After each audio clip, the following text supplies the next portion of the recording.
And the games just keep on coming. I feel like the NBA's been on fire lately. We've had good games after good games after good games. We had a stinker thrown in there with that Milwaukee Lakers game, but we should be in store for a very good game here tonight.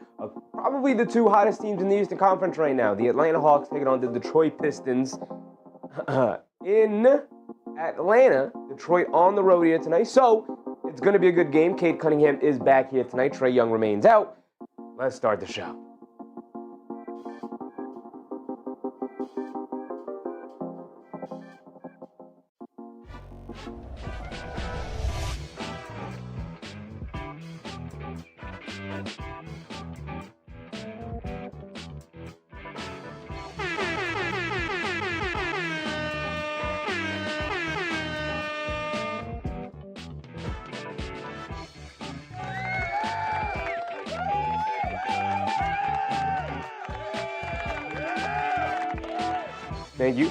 Thank you. Please hold your applause, everybody. Hold your applause. We are here to start the show. The Detroit Pistons are in town in Atlanta, taking on the Atlanta Hawks. It should be a good game. The Atlanta Hawks, are they winners of their last five? I believe 5-game winning streak. Detroit, number one in the Eastern Conference, still going on by. They have a 10-game winning streak, I believe, right? They are cooking it up right now. Mr. Sports, what's up, Mr. Sports? Big Rod, what's up, Big Rod? Crazy the Bulls beat the Nuggets. The Bulls did end up beating the Nuggets the other night. Can show you anything can happen on any given night. There is no way that the Bulls should be able to hang with the Denver Nuggets, especially the way they started the year. But, again, anything can happen on any night. This is why I love the NBA, because any team has the opportunity to beat any team should they get off to a good enough start and have a good enough shooting night. So, here tonight, the two hottest teams in the Eastern Conference, 10-game winning streak for the Detroit Pistons, 5-game winning streak for the Atlanta Hawks, I believe. Both of these teams coming into tonight ready to go, ready to continue to improve in the Eastern Conference. For the Pistons, they're trying to separate themselves from the rest of the pack, really trying to vie for that number one seed. For the Atlanta Hawks, trying to catch up to the Detroit Pistons, number one, but number two, battling their way out of mediocrity for a while there. They started the year really underwhelming, really struggled a little bit, but since that, they have really come together. Some people can point to the fact that Trae Young has been out during this stretch, but either way, Atlanta is in this 5-game winning streak. In this stretch, they have the number 2 defense in the league. The number 1 defense in the league will probably continue to be held by the Oklahoma City Thunder. But the Atlanta Hawks have been in fuego. They are dominating defensively. You got Nickeil Alexander-Walker out there. You got Dyson Daniels out there. You got Jalen Johnson. You got Okongwu. You got Porzingis. You got all kinds of options. Risacher, even though some of those guys are out tonight. We will go over all of it. Detroit also has a bunch of guys who are going to be out tonight. But like I said, we will go through all of it. As a matter of fact, I know some of the injury reporting has been updated. So what we can do real quick is I will pull up the injury report for each team and we'll go through whether or not they are playing tonight. I do know that Cade Cunningham, who was questionable coming into tonight, is, I believe, going to be giving it a go. Will be playing tonight. Let's open that up. Let's go to their injury report. And, oh no, Cade Cunningham is out. Oh, he's out. Cade Cunningham is out. No, he's questionable. He's questionable as of right now. As a matter of fact, let's go ahead and pull it up on the trusty, Twitter never lies to us, right? So let's go ahead and go to Twitter, and we'll pull it up there. But as you can see, we will be starting off with the Detroit Pistons, the away team. We are always going to start with the away team, unless the New York Knicks are playing. But let's do this. Let's do Cade injury. Cade Cunningham is officially active tonight as of 37 minutes game, so he was playing. Mr. Sports, yes, sir. Cade Cunningham is playing. Just wanted to make sure because when I pulled up ESPN, they still have him as out. But he is playing today as of the Detroit Times. He is officially in, but we will go through it. Other guys are also listed as questionable. The two guys definitely out for the Pistons are Karis LeVert and Jaden Ivey. But we will get to those guys. So we are going to start with the guy in charge, the captain for the Pistons. We usually start with the captain, Jalen Brunson, but today we're going to start with the captain, Cade Cunningham, who has been setting the league on fire. I mean, look at these averages, 27.5 points, 9.9. It says damn near 10 assists a game, a double-double with 27.5 points per game. My man is hooping out there. Now, the conversation with Cade Cunningham is always going to come down to efficiency. Because he's got everything else. He's got the size. He's 6'6", the age, 24, still young, still improving, all of the things. The scoring has come around. The rebounding is always there, very solid. The assists have absolutely improved to a point where he's one of the better passers and play guys who sets up plays in the league. One of the better playmakers in the league. But it's always going to come down to his efficiency, because we can start with this number right here. The 3.6 turnovers is not going to get it done. You have to get that to just below 3. Like 3 is the threshold, and he's at 3.5. Last year was pushing 4. You can't be at this number. He's going to have to work on lowering this number right now. I know that they have a lot on they put a lot on his hands, a lot on his shoulders in order to carry the offense. Losing Ivy last year, still not having Ivy this year. Thompson now being out of the lineup. Karis LeVert now being out of the lineup. They don't have a ton of ball handlers around him, so I get it. The ball is constantly in his hands, but this is something as he continues to grow older in his career that he's going to need to improve on, because it will continue to hold him back. But it's not just the turnovers that is affecting his efficiency. Sub 30% from three-point range is not going to get it done. Not as the lead ball handler, not with your size. It's just not good enough, especially for a guy who also takes a lot of shots, especially from 3. The guy, and you have to if you're Cade Cunningham. 30% from three-point range is not good enough. Obviously, a lot of them coming off of the bounce and not so much as a catch-and-shoot guy. So having more ball handlers on the team eventually should help his efficiency. But as of right now, this is just not good enough. Same with the field goal percentage. I mean, sub 44% isn't terrible, but it's also not good. Cunningham is one of the best leaders in the league. I think this is something that's incredibly underrated about Cade Cunningham. He is just flat out one of the better leaders in the league. Forged through the fire that was the 27-28 game losing streak, Cade Cunningham has always been the kind of leader, the kind of guy who's going to hold people accountable, hold himself accountable, and always look to play a winning style of basketball, which has obviously helped him as the team has gotten better, as he has gotten better, in order to get them to a point now where they're the number 1 team in the Eastern Conference. He does so many phenomenal things, but sub 30 from 3 and sub 44 from the field and almost 4 turnovers is just flat out bad efficiency. It's just not going to get it done as he continues to grow. It's going to hold him back. It's going to burn them in the long run. But Cade Cunningham is so fantastic. He's kind of able to survive those things as of right now, but they will hurt him in the long run. He's got to improve on those areas. We get over to Jalen Duren, and the man who's making the star leap this season for the Detroit Pistons. 20 points per game, almost doubling his scoring average from last year. 12.3 rebounds, one of the leaders in the rebounding game right now. 1.8 assists, 2.3 turnovers. Is a little high for a big man. 1.1 blocks, 1 steal. He's holding it down the middle. He's legitimately locking down the paint right now. 67% from the field, 78% from the foul line. I've seen a couple of people make the distinction that Jalen Duren and Cade Cunningham are the modern version of Nash and Stoudemire, and I could see that for sure. Maybe we can slow down a little bit. Let's wait until Jalen Duren makes his first All-Star team, which should be this year. With these stats, with the way the Pistons have been playing, Jalen Duren, as of right now, is an All-Star, and he's only 22 years old. Duren has made the star leap this year, averaging 20 and 10 and legitimately dominating the paint. Not just putting up good numbers with a steal and a block and good efficiency. He's legitimately a big, strong dude down low, and he mucks up the paint, crowds the lane, and makes it very difficult for teams to get down there, to snag rebounds, to finish in the lane, to do all kinds of things. We get over to All-Star Thompson, who is questionable tonight. If you guys have an update on All-Star Thompson, let me know. But All-Star Thompson is questionable tonight, but so far this year, he's slowly progressing, slowly improving. If you guys know the Detroit Pistons or paid attention to the Detroit Pistons going back to last year, All-Star Thompson had a career-threatening sort of heart illness, something like that, where he needed to get a quick procedure done.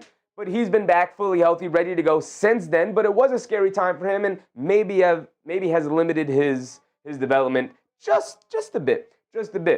But 6'6", 22 years old, 14 points per game, 6.6 rebounds, 3.4 assists, doing a little bit of everything. Slight improvement over last year's statistics, 1.8 steals, 0.7 blocks, 1.4 turnovers, 50% from the field, 48% from the foul line. These two areas right here, the shooting, the perimeter shooting, are always going to be the thing that hold him back. If he can get this to somewhat respectability, he can get to around a 34, 35% three-point shooter and at least a 70% free throw shooter. That will help him tremendously. Thompson continues to progress well for the Pistons. Solid third guy who's going to improve, who needs to improve either his ball handling or three ball, and probably both if he really wants to make that leap that I think a lot of people think he could. Nazlan, what's up, Nazlan? Great game tonight. It should be. It should be. Jaden Ivey is not available. He has yet to make his season debut. He played a couple of preseason games, but I think right now he's assigned to the G League team as part of his continued rehab to get back onto the court. So he is out tonight. Tobias Harris is also questionable, but Tobias Harris has been the perfect vet who fills the voids and the experience issues of this young Pistons team. Very much needed. They very much needed a strong veteran presence who's made long playoff runs, who's been on fantastic teams, who's been the number one guy, he's been the number two guy, he's been the number three guy, he's been a bench warmer, he's been a sixth man, he's been all these kind of spots on different teams. So they needed the kind of guy to step in and just do whatever the team needed. 33 years old, still doing his thing, Tobias Harris. He had a tumultuous stint in Philadelphia that we all know about, but he's really kind of revived himself and his reputation since coming to the Detroit Pistons. He's been everything that they've needed. We get over to Ron Holland. Ron Holland, the second-year, fifth overall pick.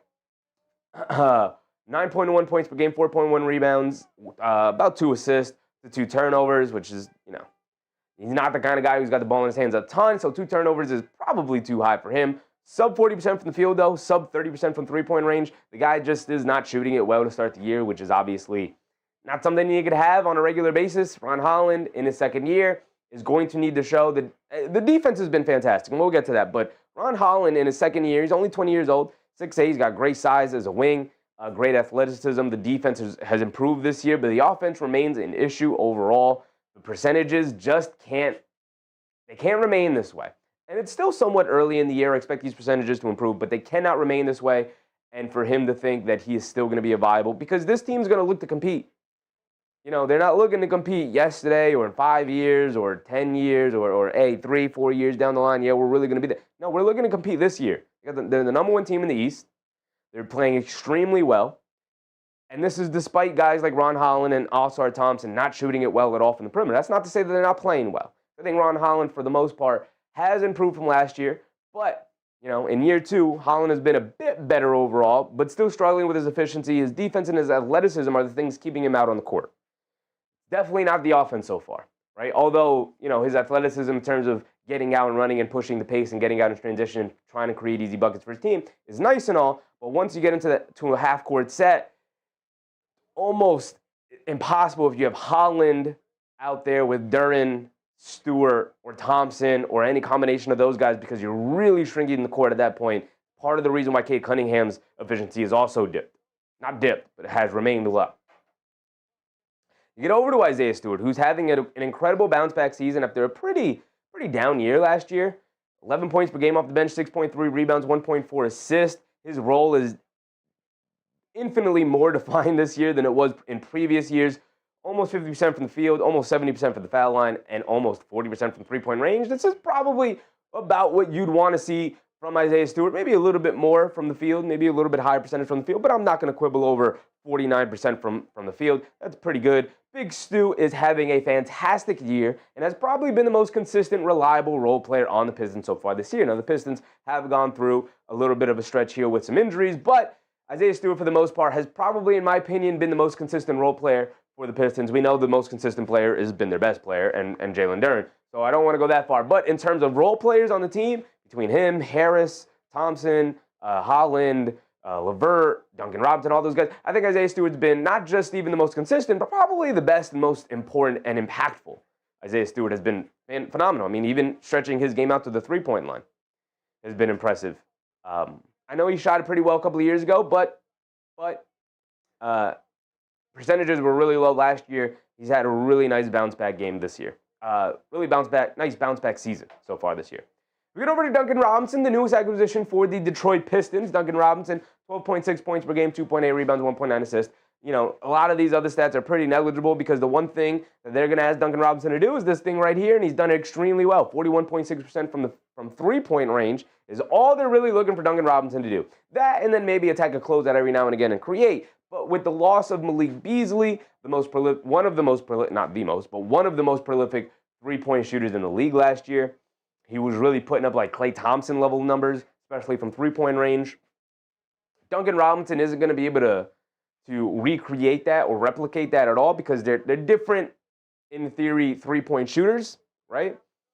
Malik Beasley has a much quicker release, has a little bit longer range, and was a better off-ball mover, and was better shooting it off movement. Duncan Robinson's needs to be a little bit more set in order to get his three-point shots off, but he's still getting it off with great volume. He's one of the better three-point shooters in the league. They did a great job of replacing him with Duncan Robinson, and while they're different shooters, and Malik Beasley's a better shooter, I would still say Duncan Robinson is a little bit better overall as a basketball player, just in terms of making smarter decisions, a little bit more size defensively, a little bit better defensively, and a little bit better of an off-ball mover in terms of finishing around the basket, attacking a closeout, and stuff like that.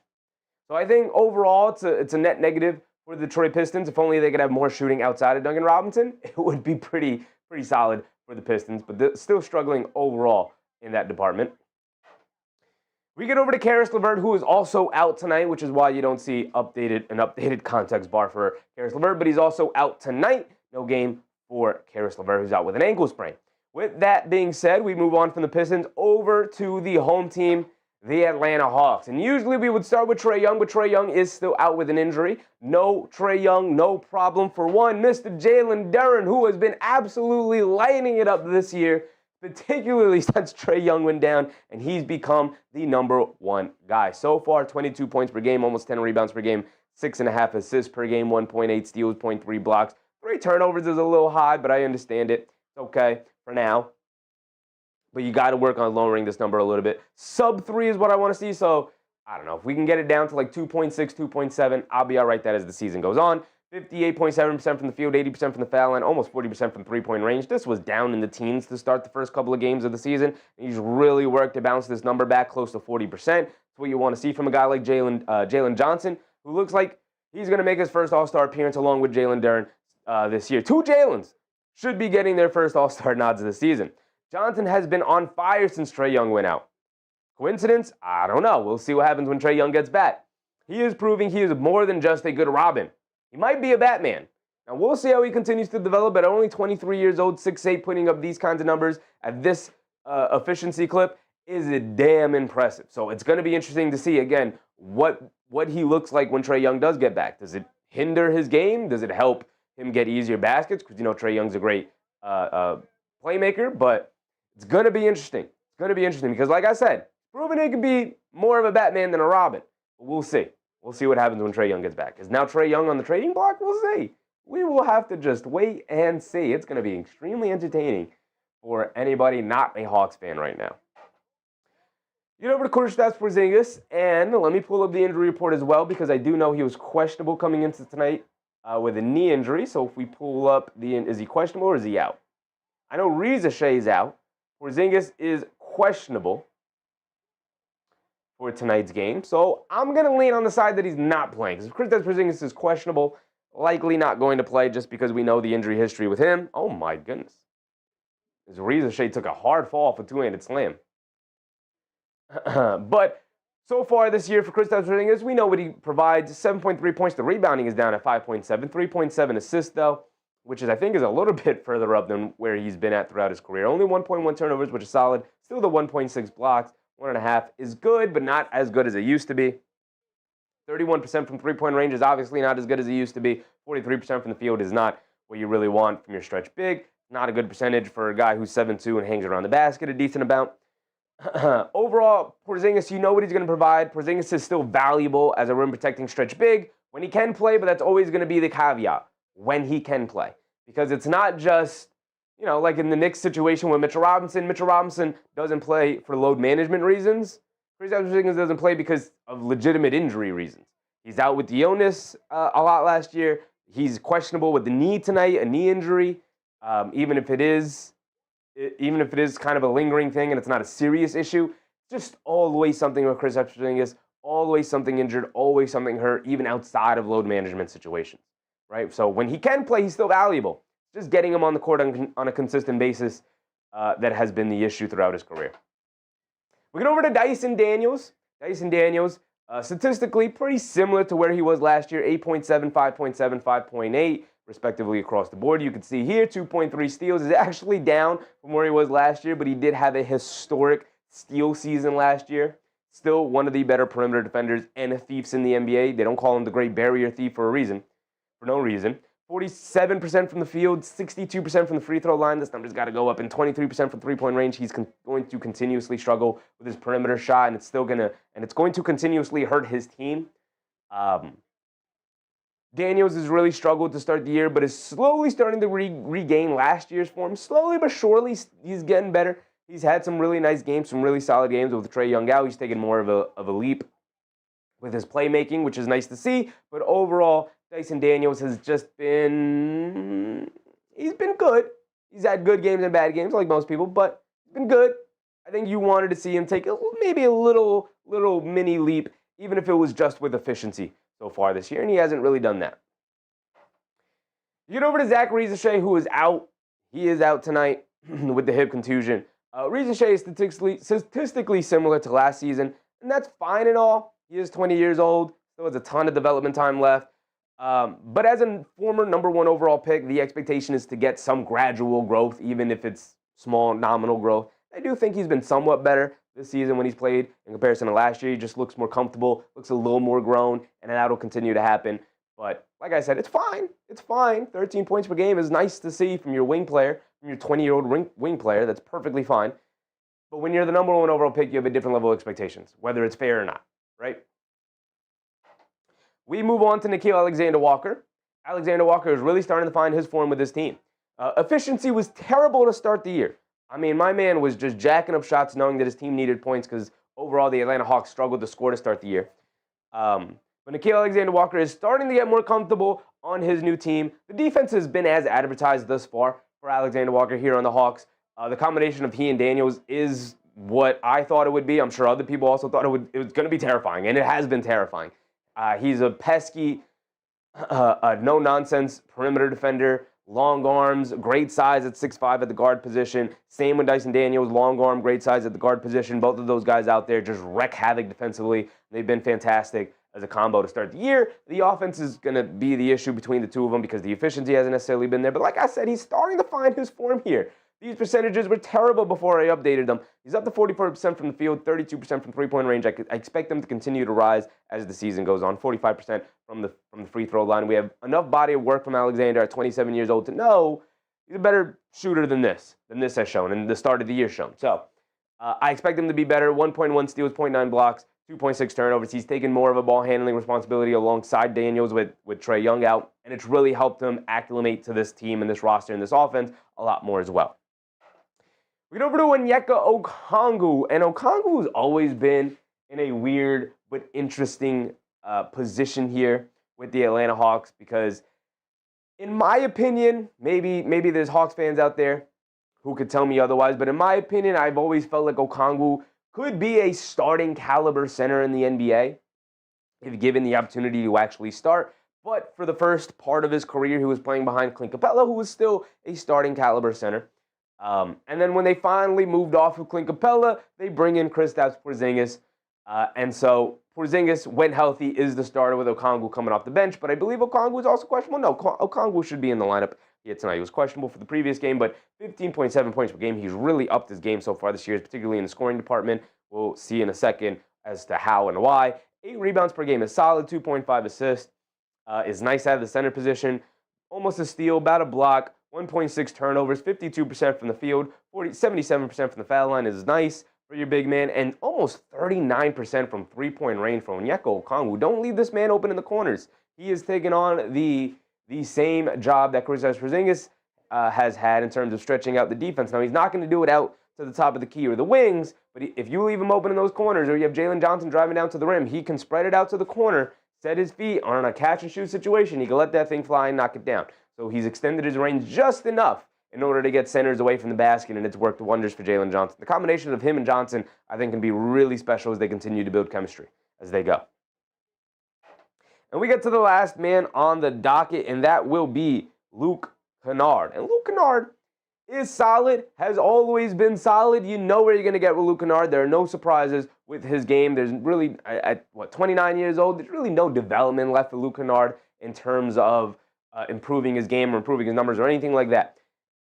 8 points per game, 2.3 rebounds, almost 2 assists a game, 1.3 turnovers. About a steal 49% from the field, 48.5% from the field, 92% from the foul line, and 43% from three-point range. He continues to be an absolute marksman from three-point range. Kennard has provided what he always provides.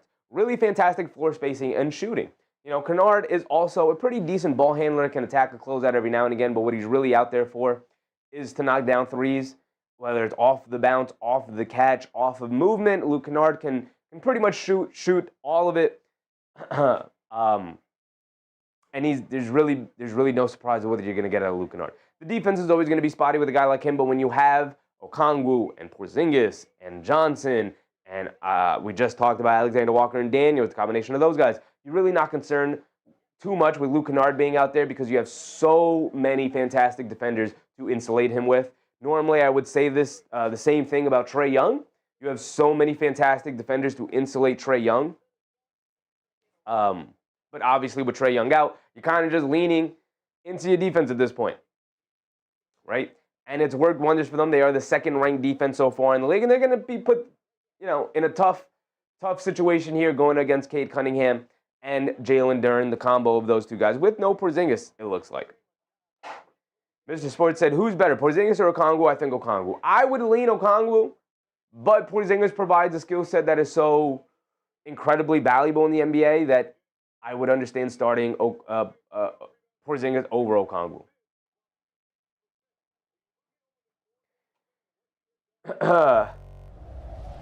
With that being said, we can get ready for the game, but I also want to make sure we look here.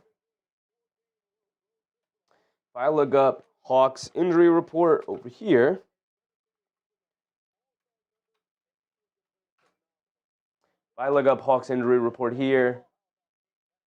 Okongwu is available. Porzingis is out. Risacher is out. Trae Young is out. We knew that. We know those two guys. Porzingis is out. Okongwu will play. And then I believe the Pistons are mostly healthy. If we look up Pistons injury report now,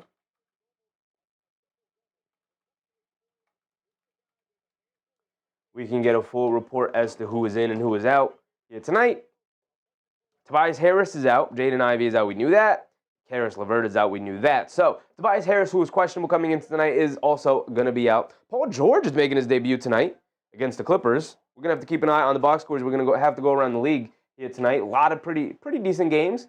Matter of fact, we can take a look at them. The Warriors and Magic have already tipped off. Let me go over here so you guys can see it better. The Warriors and Magic have already tipped off. That's 27-32. The Magic are really starting to find their groove a little bit. They are stuck at 7-7. They are an average team by record, but we know they're a little bit better than that. At least the expectation is that they'll be better than that. You have Celtics Nets, which should be a pretty blowout win for the Celtics, but you never know. You never know. Michael Porter Jr. averaging 24 points per game. He might decide, hey, you know what? I'm gonna get hot from the perimeter and knock these dudes out. Obviously, we got Pistons Hawks going on tonight. Grizzlies Spurs is the NBC game, the nationally televised game here tonight. No Wembanyama, no John Morant, no view from me, I'll tell you that. Just as dead. What's poppin', my guy? First time in Detroit basketball history, they swept the West Coast 4-game road trip. Ooh, that's a nice little tip of the cap for them. And they did it without a lot of their guys. Dennis Jenkins is a guy who might, when fully healthy, remain in the rotation for the Detroit Pistons. I think usually that's a Marcus Sasser spot, but they might lead Dennis Jenkins with the stretch that he had while a bunch of people were out.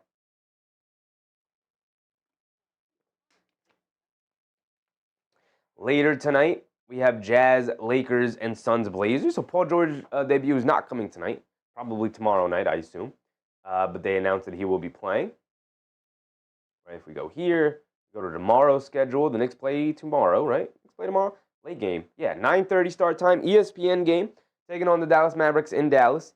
We'll see if Jalen Brunson's going to be able to play. They already have him listed down here as players to watch. So, that's it. Love that shirt, bro. The only reason I decided to get this shirt is because it's the orange and blue. The orange and blue. I had to go with the orange and blue. I saw it at the thrift store and I was like, I got to get it. Although I do have a nice shirt lined up, ready to go for tomorrow. Ready to go for tomorrow.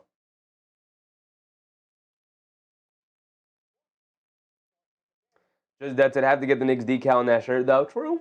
I mean, I could see about stitching over something on the back, or maybe just a little patch right here on the breast pocket. Put in a little Knicks patch right there. It'd be fire. It would be fire. Makes sense. Robin, show up, Robin. A big Knicks decal on the back would be amazing. It would be amazing. Either a big one on the back, or I think a little small one on the breast pocket. Would be fire. To have one right here.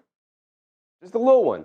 Because then you could tell it's a Knicks shirt. It's Knicks affiliated, but would be cool. Both would work as well. Both would work. Might be doing a little too much, but both. Dog Catcher. What's up, Dog Catcher? Orange blue skies from your shirt to our eyes. Yes, sir. Yes, sir. Yes, sir.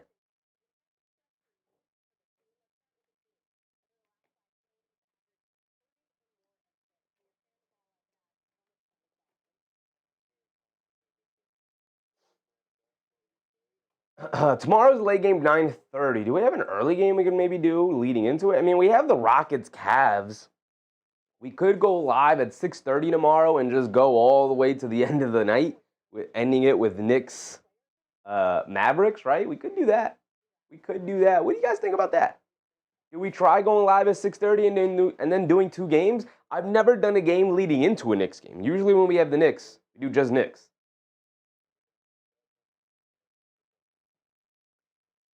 Robin said, do the Heat game tomorrow? Who are the Heat playing, Robin? Heat are playing the Warriors at 7:30. The Knicks play at 9:30, so that game's not going to end until around 10. So we can't do Warriors Heat. We'd have to be leaving it early. That is a good game to watch, though. That should be a good game. They're in Miami for that game. 6:30 is early for you work-wise or no? It is, but I could still do it.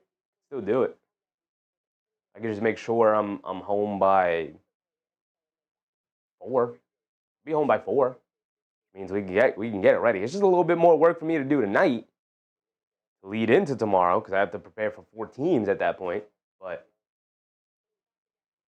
I don't know. I'll think about it. You know what I'll do? I'll set it all up. And if I come home and I'm not feeling it and I'm tired, I'm like, you know what? I want to rest until 9:30 for the game. And then I'll rest until 9:30 for the game. The Knicks are always going to take priority, but just wondering. They wrote that I'm down for the Houston game. It would be interesting. Rockets Cavs is a good game. We want to watch more Cavs just because they're really starting to find themselves. Donovan Mitchell averaging 31, 4.5, 5.5. So he's continuing to play well. We know the Rockets are who they are. 3rd in the West at 9-3, right behind the Denver Nuggets. But Houston deserves a look, I guess, if we want to premiere. If we wanted to premiere ready. I mean, I'm more interested in the Cavs in this game going up against a really good team in the Houston Rockets. I think it's just going to be a good game. And it's an ESPN game, and the Knicks are the late game because they play in Dallas, so they're the West Coast game that night. But it would be – I'll think about it. Robin said, no, the Heat are great now. Heat are solid. Heat are very solid. It's going to be interesting to see what happens when they get their full plethora of players back. Do they change the way they play? Do they adjust? Do they not have to adjust? How are Norman Powell and Tyler Hero going to coexist? Is it going to work out well? Is it not going to work out well? Is it going to be your turn, my turn kind of stuff? We'll see. Vic Krejci getting the start for the Atlanta Hawks, by the way. And he is playing absolutely lights out. Judge that said Cavs have our attention so bad.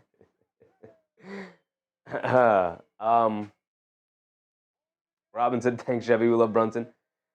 I mean, it's hard to not love Brunson, is it not? Jalen Brunson's just great.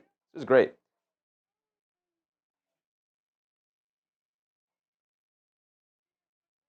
But tomorrow's a pretty good night of hoops.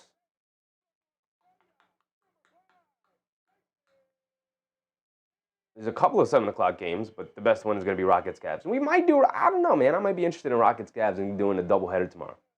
Might be interested in it.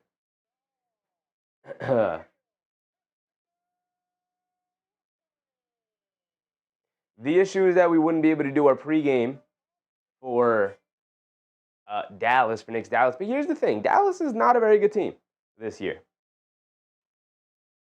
Dallas is not a very good team this year. They're 4-11.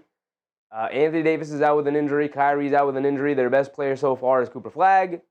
15.5 points per game, 6.3 rebounds, 3.1 assists. Not a ton to go over with Dallas. Like, just Dallas sucks, right? Just dead. So, not a ton to go over, right? I would probably spend majority of the pregame ranting about Mitchell Robinson again. Don't want to do that. So we might just do the doubleheader. Just that's it. AD played 14 of 50 games so far. Yep.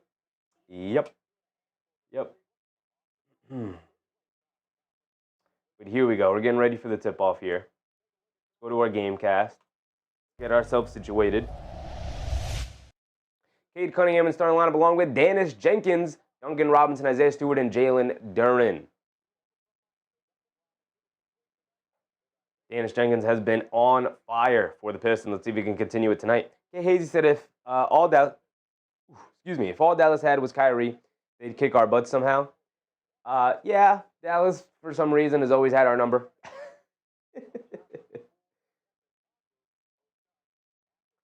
Just that's if we could trade lives with Mitch, we all would, at least athleticism-wise. Very true. Very true. Here we go, getting ready for it. Everybody lining up.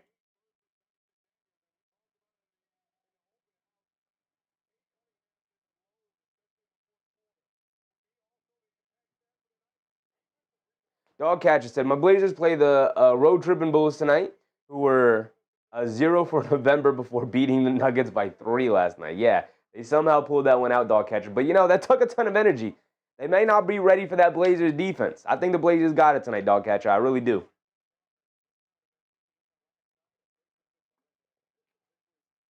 Just as Dad said, NBA quality Kyrie passed. Kyrie top 25 all time? No. No, not even close. Not even close. Really good. Fantastic. Incredibly entertaining. Not top 25 all time. Not even close. Here we go. Getting ready for the tip. Duren versus Okongwu. Okongwu wins the tip, and Alexander Walker will bring it down, gets it over to Daniels. Dyson Daniels up top being guarded by Cunningham. They get it over to Vic Krejci.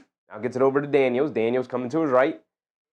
Now over to Okongwu, who steps behind the three-point line, a right wing three. I've really only ever seen him shoot corner threes. That time out of the right wing, no hesitation. And he let that thing fly. He couldn't get it to go.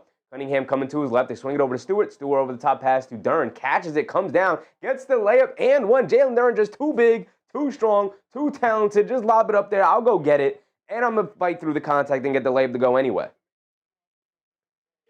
Just that's a top 100, right? Yeah, probably top 100. No doubt top 100, probably. I said no doubt and probably in the same sentence. I think no doubt he's top 100. I'm not putting together a list, but I think that's a clear one. Sure. Dogcatcher said, I hope Jrue Holiday is back playing tonight. Jrue Holiday's hitting that point in his career where he's in one night, out the next night. Duren misses the and one free throw, and the Hawks are quickly pushing it the other way. Daniels has it on the right wing. Coming to his left over to Johnson. Johnson up top, coming to his right. Steps behind the three-point line of straightaway three over. Cunningham can't get it to go. Stewart rips away a rebound. They're bringing it down the other way. Dennis Jenkins has it up top, being guarded by Alexander Walker. Jenkins gets it over to Duren. Duren fakes the handoff. Lob pass over the top. Daniels knocks it away. They tried to get it over to Stewart. Daniels fronts and knocks the pass away. Johnson in the corner to Krejci. Now out to Daniels. Gets it over to Johnson. Comes to the rim. Stops. Pump fake. Pivots. Gets it out to Alexander Walker. Coming to his left off the Johnson screen. Along the baseline. Throws up a high floater. Got it to go for Alexander Walker. A smooth move there as he ties it up at 2. Here comes Dennis Jenkins bringing it down. Jenkins up top being guarded by Alexander Walker. Spinning coming to his right. Gets it over to Cunningham. Cunningham coming to his left off the screen. They hedge out. They show 2. Now over to Jenkins. Jenkins inside to Duren. Stops, turns, pivots, leans in. Two-handed slam. Nice and easy. Got small on me. I'm just going to go right through his chest. Johnson gets it over to Okongwu. Over to Krejci. Inside to Okongwu. Gets it knocked away by Dennis Jenkins. Great defense from him. Cunningham in the open court. 1-on-4. Gets caught in the air. Kicks it out to Jenkins. Extra pass. Robinson left corner 3 in rhythm. Got it to go down for Duncan Robinson. And Detroit jumps out to a 7-2 lead. Alexander Walker has it up top being guarded by Jenkins. Coming to his right off the Okongwu screen. They show 2. He pulls it back out. Swings it over to Johnson. Johnson on the left wing. Coming to his left off the Krejci screen. Trying to get it to somebody. He's got nowhere to go. Almost throws it away. Alexander Walker able to save it. Leans in. Draws the foul on Jalen Duren. And Alexander Walker's going to get bailed out there by Jalen Duren. He's going to go to the foul line for 2 free throws. Got caught in the air with nowhere to go. Dog Catcher said, actually, we play the Bulls tomorrow. Drew out tonight versus the Suns. Listed coming back for the Bulls tomorrow. Well, that's good. That's good. Well, you might need him against the Suns. Suns are actually pretty solid so far to start the year. Alexander Walker's at the foul line for 2 free throws. Why are the Hawks jersey say Peachtree? Got any Hawks fans in the chat tonight? What is with the Peachtree jerseys?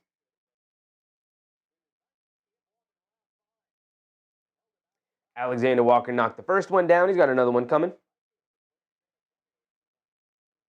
9:50 to go. He misses the second free throw. Both sides already missing free throws. Don't want to see that. Got to knock down the free ones. Danius Jenkins has it up top, being guarded by Alexander Walker. They get it over to Cunningham. Cunningham up top, being guarded by Daniels. They spring it over to Robinson. Robinson comes to his left. A one-dribble pull-up three. And that's 2 in a row for Duncan Robinson. If he's on fire tonight, it's going to be a long night for the Atlanta Hawks. And they say toe on the line. They gave him a 2-point shot there. Alexander Walker coming to his left off the Cade Cunningham screen. Nice bounce pass inside to Okongwu. Nice wraparound left-handed pass from Alexander Walker over to Okongwu in the middle of the lane. He knocks down the nice floater. 9-5, a 4-point game right now. 9:15 to go. Cunningham dancing with it against Daniels. Coming to his right off the screen. Driving it down against Krejci now. Has him in the post. 2 feet in the lane. Kicks it out to Robinson. He just hit 2. He tacks the closeout down the lane. Kicks it out. Jenkins, a right wing 3 in the relocation. And that's 3 threes in a row for the Detroit Pistons, who are driving it in, getting 2 feet in the paint, kicking it out to their shooters, and they are knocking it down here tonight. 12-5. Okongwu has it up top. They spray it out to Alexander Walker, dancing with it against Jenkins. Coming to his left, fancy handling from Alexander Walker. Jenkins sticking with him, though, down the lane. Lefty hook shot off glass. Got it to go off the wrong foot. Didn't matter for Alexander Walker. Pistons quickly pushing it the other way. Over to Duren, putting his head down, attacking. Scoop play with the right hand. Too strong, can't get it to go. 12-7. Atlanta quickly pushing it the other way. Over to Alexander Walker. Pull up 3 in the right wing. Can't get it to go. A little bit of a heat check there. Not to say that he was on fire, but don't love that shot in transition. The one pass pull up 3 while contested. Don't love it. Cunningham has it up top. Over the top pass. Gets knocked away by Okongwu. Inside pass to Stewart. Gets it knocked out of his hands by the great barrier thief. Dyson Daniels did again. And then on the other end, Johnson driving it down. Draws the foul on Cunningham. And that's going to be 2 free throws for him. Should have been an easy 2 points for the Detroit Pistons. But you put it down on the floor. He's a big man with Dyson Daniels lurking. He's going to take that right out of your hands. Did it right there to Isaiah Stewart. Got the Hawks running out the other way. And Johnson will go to the foul line for 2 free throws for his first points of the night. Kay Hazy said the city jersey, Peachtree is a street everywhere in Atlanta. There you go. Thank you, Kay Hazy. Johnson knocks down the first one.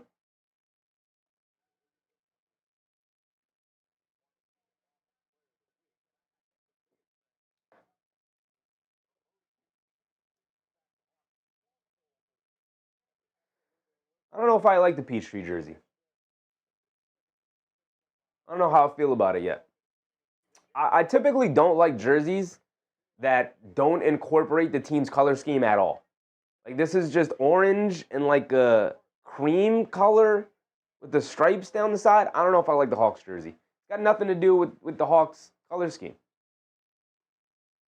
Under 8 minutes to go. Cunningham has it up top. Dyson Daniels, yet another steal, this time on Cunningham. Quick outlet to Alexander Walker, bringing it down. He has it on the left wing, up top to Jalen Johnson. He's going to catch it, pump fake it, drive it down, kicks it up top. Okongwu, a straightaway 3. We've seen him on the wing. Now he sees it straightaway, and he knocks it down. Johnson did knock down the other free throw previously. Now they upgrade that 3 from Duncan Robinson previously to 3, and he knocks down yet another 3. And a foul on Isaiah Stewart, but they are going to count that 3-point basket. 4 for 4 from 3-point range for the Detroit Pistons start. Anything you can do, I can do better type of offense. Okongwu hit 1. Duncan Robinson responds right away, knocking down a 3. Kay Hayes said, it looks a bit high school with the jerseys. Yeah, right? Does look a little high school. Dude, modern, I had this rant the other day, but modern NBA jerseys are just way too simplistic. This is a professional league. Give me a professionally designed jersey. These are very plain, boring jerseys. I don't like any of them. Almost none of them. Had my timer ticking the whole time, but we got 7:20 to go. Up top, Okongwu catches, pump fakes, zero step down the lane, throws up the floater, comes up short, battling for the rebound, knocked over to Cunningham. Cunningham bringing it down now, 16-12. Cunningham on the right wing inside the Duren, who had positioning on Johnson, goes up, gets the easy layup off the nice inside pivot. And Jalen Duren continuing to dominate down low, getting great positioning on the Atlanta Hawks bigs right now. Alexander Walker up top to get it over to Krejci. Krejci, a right wing three. He's been on fire from the perimeter. In and out, can't get that one to stay. Duren knocks the rebound over to Cunningham. Cunningham bringing it down the other way. It's 18-12 with just under 7 to go. Inside the Stewart on Jalen Johnson. Drop step down the lane, knocks down the floater. And he gets the foul call, Jalen Johnson getting abused right now by the Pistons bigs, just sealing him under the basket. That's 2 times in a row for the Pistons bigs. And a good timeout from Atlanta. They're going to need to talk to Jalen Johnson about what's going on right now. Robinson Magic beating the hell out of the Warriors. They got back-to-back. Bam is suiting up. Nice, Bam's back. Good for Miami.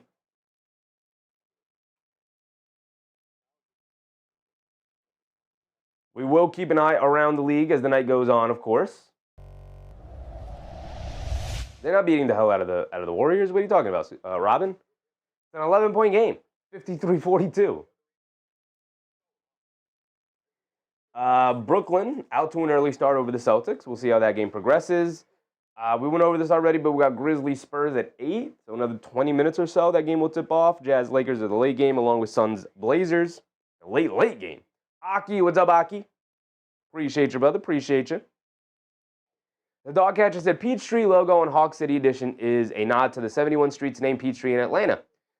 Stitched into the jersey, it unites them all as one, turning a local landmark into a global brand.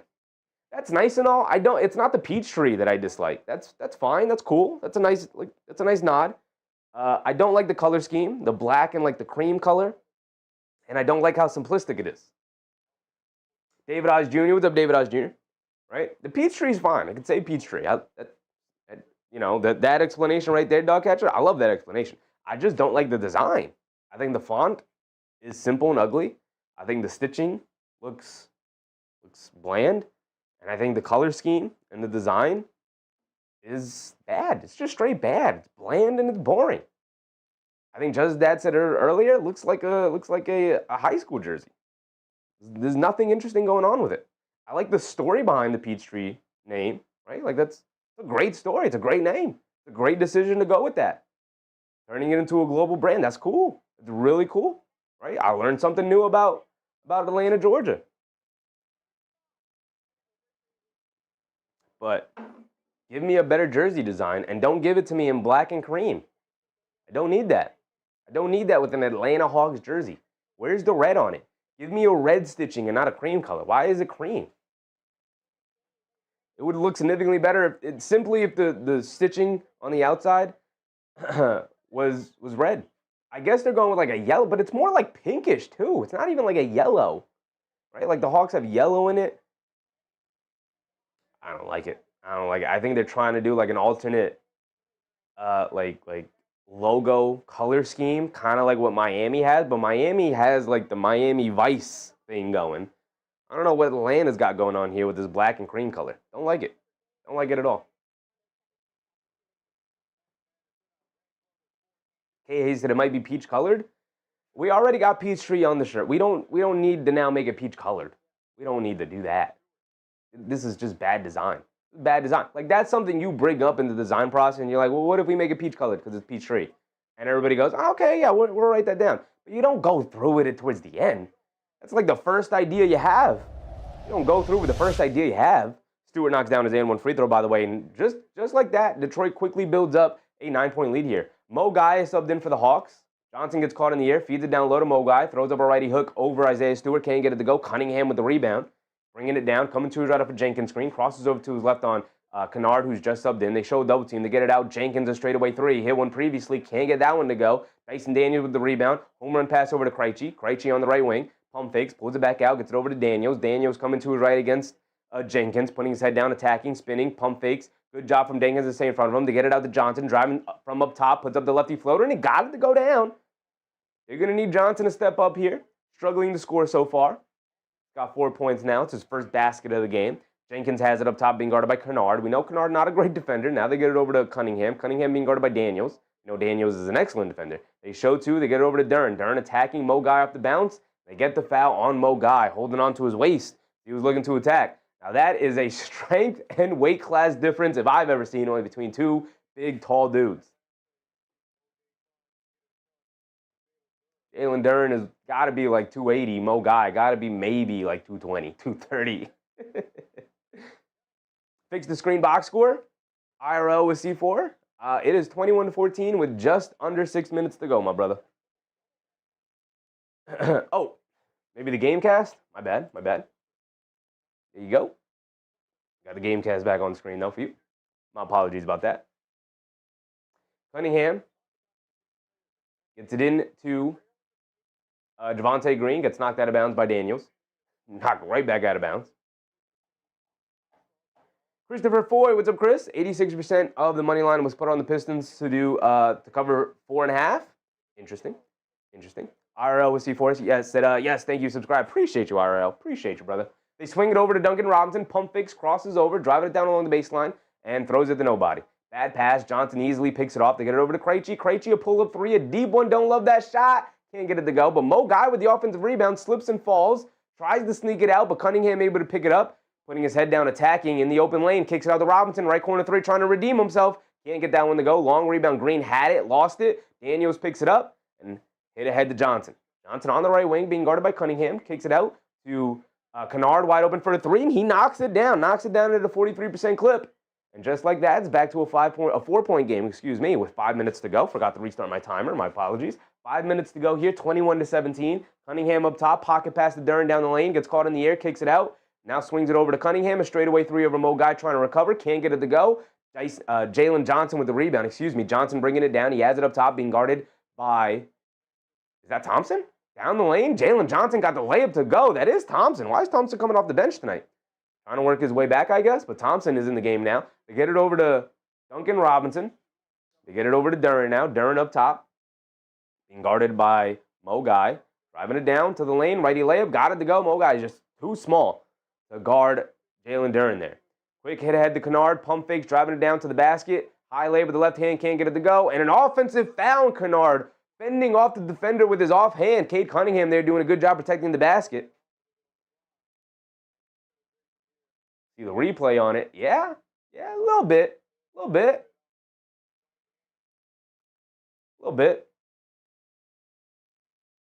So the Detroit Pistons will bring it down now, still holding on to a 4-point lead here, 23-19, 4:23 to go. Only the second turnover for the Hawks so far. Cunningham bringing it down against Daniels. Cunningham crosses over to his right. Dancing with it, now crossing over to his left. Kicks it out. Duncan Robinson, a left wing three. He's open. Can't get it to go. Long rebound out to Robinson. Has it in the left corner. Up top to Paul Reed. Now out to Cunningham. Cunningham up top, dancing with it. Crosses over to his right, pulls it back. Crosses over to his left. Mid-range pull-up jumper over Mo Guy. Got it to go. Put all the moves on the Mo Guy just to create enough space and knock down the mid-range jumper. Dyson Daniels goes right into the chest of Cunningham. Does a great job staying in front of him. They spray it out to Kennard. Now over to Keaton Wallace in the corner. And Keaton Wallace knocks down a three. Checking in, letting it fly, and knocking it down. And now here comes Thompson. Thompson on the right wing, being guarded by Jalen Johnson. Get it over to Cunningham. Cunningham up top. Paul Reed hit the floor. They show two. Now they get it over to Thompson. Thompson being guarded by Jalen Johnson. Step back, hesitates, going along the baseline, pulling it back out, loses his handle. He's got nowhere to go. Steps through, gets caught in the air, kicks it out to Robinson. He's got a fire with the shot clock winding down. Comes up short. Good box out from Mo Guy. And Jalen Johnson able to pick up the rebound. And now the Hawks are pushing it the other way. They're down by 3. It's a one-possession game. Johnson has it up top, being guarded by Thompson. Johnson dancing with it, coming to his right. Down low to Kennard. Kennard pass fake. Back to Johnson on the right wing for a three, no hesitation. Got it to go down, and the threes have allowed the Atlanta Hawks to come all the way back and tie it up with 3 minutes to go here in the first quarter. Oof. There they go.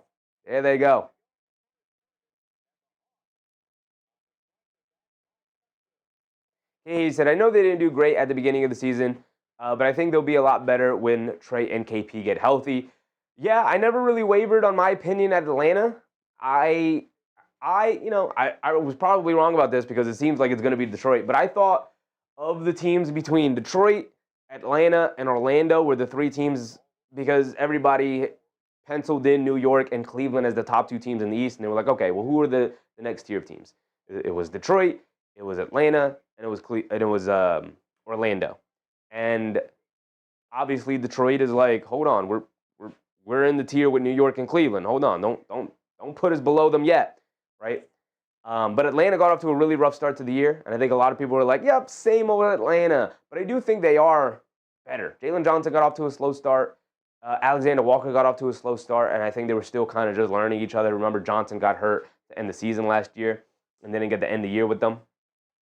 But the combination of him, Trae Young, Alexander Walker, Dyson Daniels, when you have those level of defenders insulating Trae Young, you're just not going to be as worried with Trae Young as your lead guy as much as you were before, because the thing that is always going to hold Trae Young back is he's one of, if not the worst, defensive player in the league.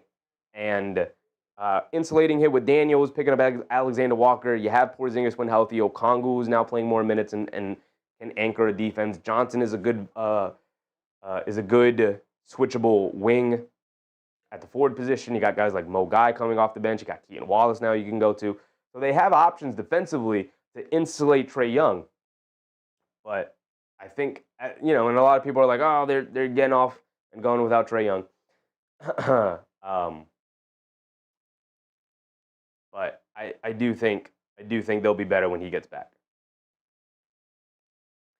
Dog catcher that I did not like the black and teal Blazers City Edition jerseys from years back that incorporated the iconic design from the PDX airport carpet. I'm not a fan of when teams go to a color scheme that is not their natural color scheme. So I don't like these like black and with the peach lining around it. I don't like these jerseys. I like the peach tree. I like the story behind it. If it were red and not peach colored, I'd be more into it.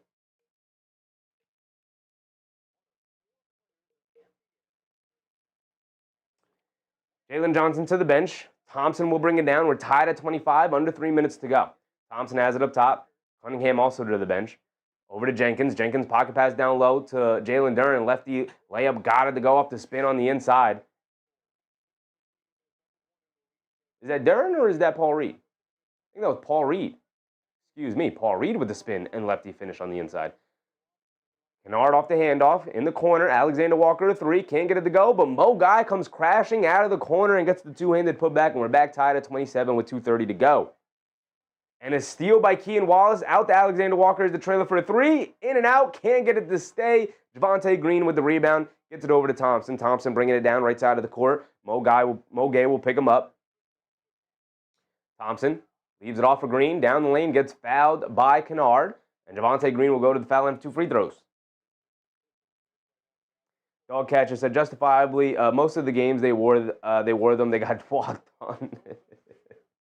Usually what happens when you have a bad jersey, you just tend to get beat up in them all the time. Just usually what happens, right?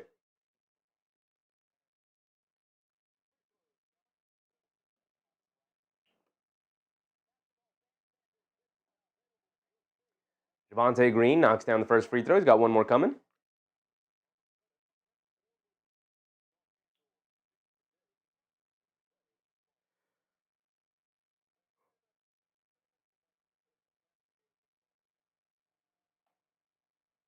Green made the first one, makes the second one, and the Hawks will bring it down. 29-27 here. 2 minutes to go here in the first quarter at the 2-minute warning. Keaton Wallace bringing it down. Has it up top, being guarded by Thompson.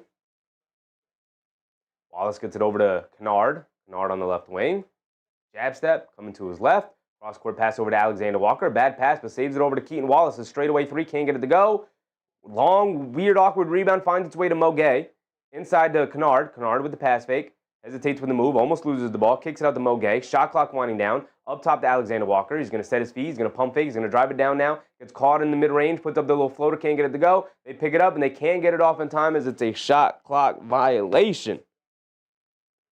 Ball going back to the Pistons. Very good defense from the Pistons there. Very bad offense from the Hawks on that possession. Bad offensive execution. 1:30 to go here in the first quarter. Thompson has it up top, coming to his left. Hands it off to Jenkins. Jenkins coming to his right off the Paul Reed screen, driving it down. He's got a lane, gets caught in the air, kicks it out up top to Javonte Green, back to Jenkins. Jenkins curling back to his right, stops, pulls it back out, being guarded by Okongwu on the switch, dancing with it, blows past him, scoop layup, got it to go. Dennis Jenkins putting him on skates, getting all the way to the basket as the Detroit Pistons take a 4-point lead here, 31-27, 1:13 to go. Alexander Walker driving to his left, gets bumped from Thompson. They call the foul on Thompson. Just over a minute to go now in this first quarter. Kay Hayes said, wow, Kennard cannot handle the ball at all. Yeah, I mean, he's had multiple knee injuries and multiple knee surgeries, so it just, I don't know if he's just got that level of quickness and explosion that he used to have, and it's just thrown off his game outside of his shooting, right? It's thrown off his movement. Or he could just be mishandling the ball. Okongwu has it up top, trying to get it over to Kennard, who can't get open, and the Atlanta Hawks turn it over. Looks like Ron Holland with the steal. Holland on the left, gets it up top to Thompson. Thompson dancing with it. Up top, coming to his right, putting his head down, attacking, spins in the lane, puts up the little pull-up jumper in the paint, and he got it to go off the spin move. And now a 6-point lead for the Detroit Pistons, off of some stops and some scores. Atlanta struggling offensively here, with no Jalen Johnson in the game. Alexander Walker up top, dancing with it. Crosses over to his right, kicks it out to Keaton Wallace. He's going to pump fake, drive to his left. Good defense from Thompson. They get it up top to Alexander Walker. They've made no progress towards the paint. Alexander Walker settles for a pull-up three over Dennis Jenkins, and he can't get it to go. Wide right. Thompson walks it down the other way with 20 seconds to go. Up top to Dennis Jenkins, being guarded by Alexander Walker. 33-27. Dennis Jenkins is going to wind down the time some more here. Coming to his left, off a Paul Reed screen. Pocket pass to Reed, down the lane. Stops, turns, pump fake, pivots, spins, takes it up top. Dennis Jenkins quickly puts up the three, hits the side of the backboard in a shot clock violation, and Dennis Jenkins rushed it. Didn't have to rush it that quickly. 6 seconds to go for the Hawks here. They're going to have more than enough time to get down the court and get an easy shot.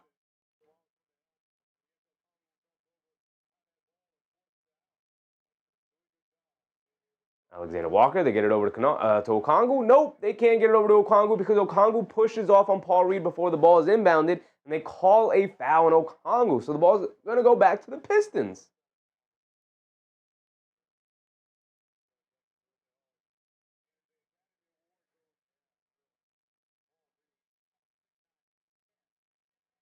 So with 6.3 seconds to go, the Pistons get the ball back. Both teams going to end the first quarter with 6 turnovers.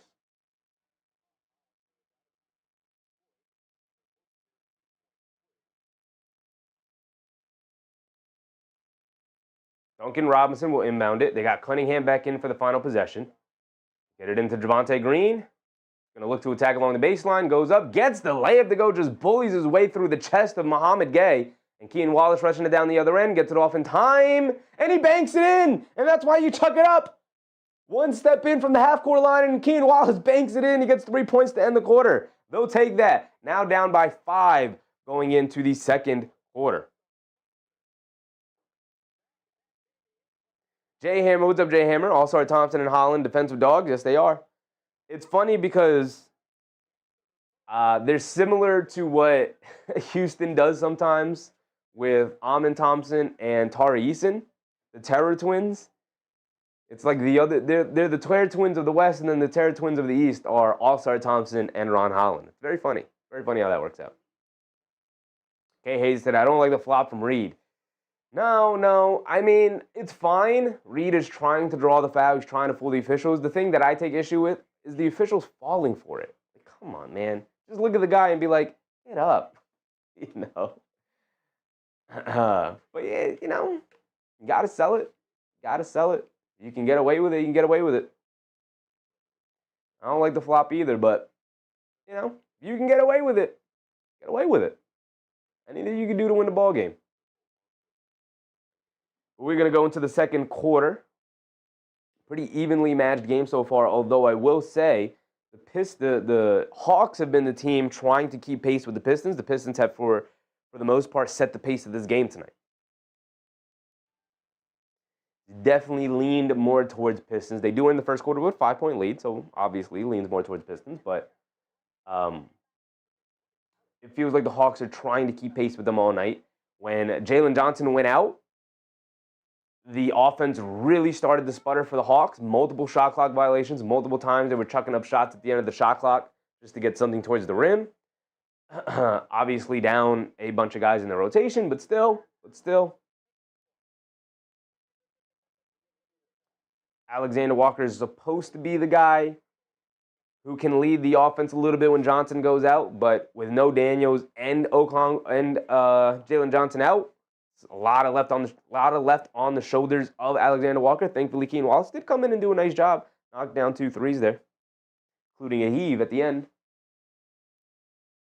35-30 going into the second. Cade said, "Yeah, Pistons most likely got this." I mean, they've definitely had control of this game for the majority of it there.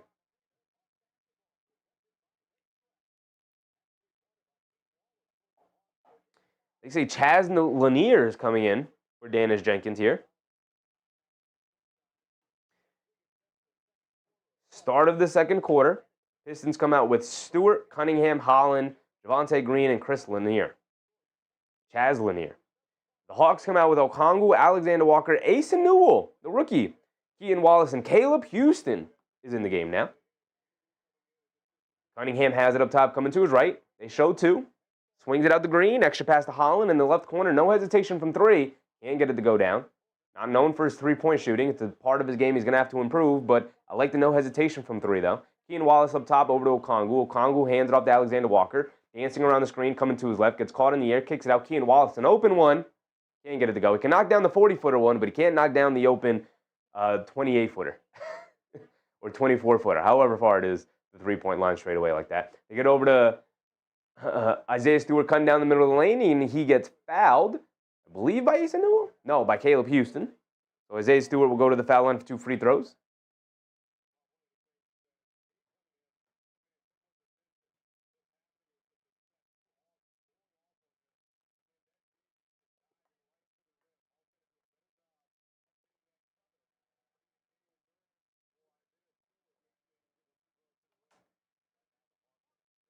Stewart knocks down the first free throw.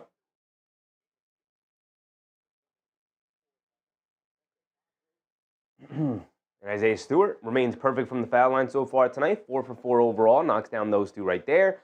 Back to a 7-point lead for the Detroit Pistons. And the Hawks will bring it down. Keaton Wallace has it up top. Crossing over to his left. He sees the lane down low. Gets fouled by Isaiah Stewart. And Keaton Wallace will go to the foul line for 2 free throws. Anything you can do, I can do better at.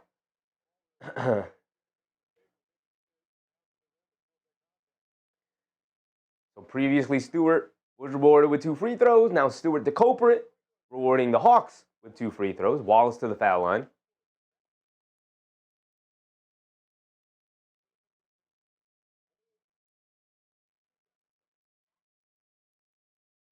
Wallace knocks down the first one.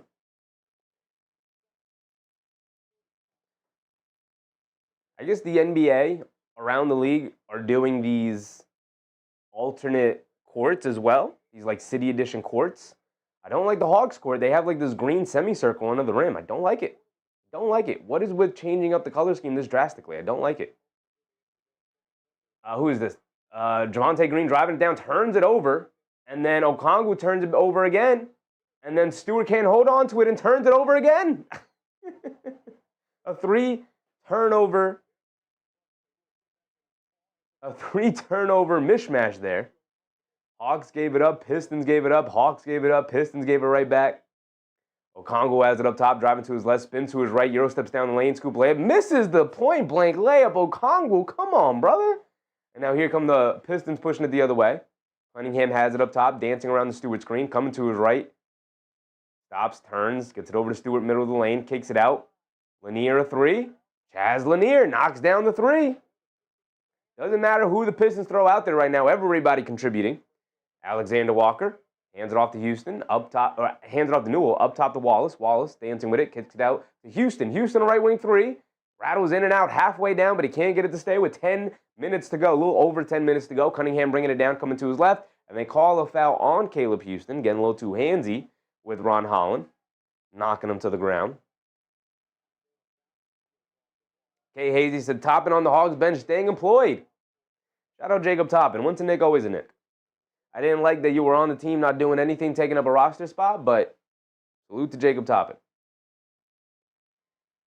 Cunningham has it up top. Coming to his right off the Stewart screen. He gets it over to Stewart. Stewart down low to Green. Green pulls it back out. Back out to Cunningham. Catches, pump fakes. They spray it out. Lanier just hit one from that spot. Knocks down 2 in a row from the same spot. The Hawks are going to have to close out on this guy as the Pistons have opened up their largest lead of the game of 12.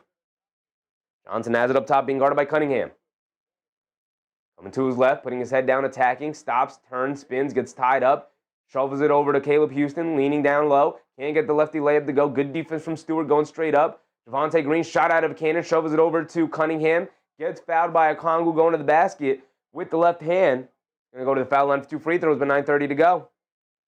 A little bit of a foul fest to open up the second quarter here. Both teams finding themselves at the foul line constantly.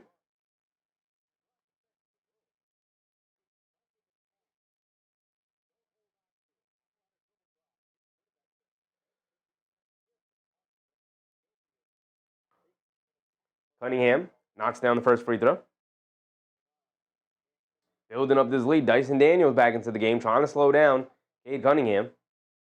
The best perimeter defender they have. Keaton Wallace to the bench.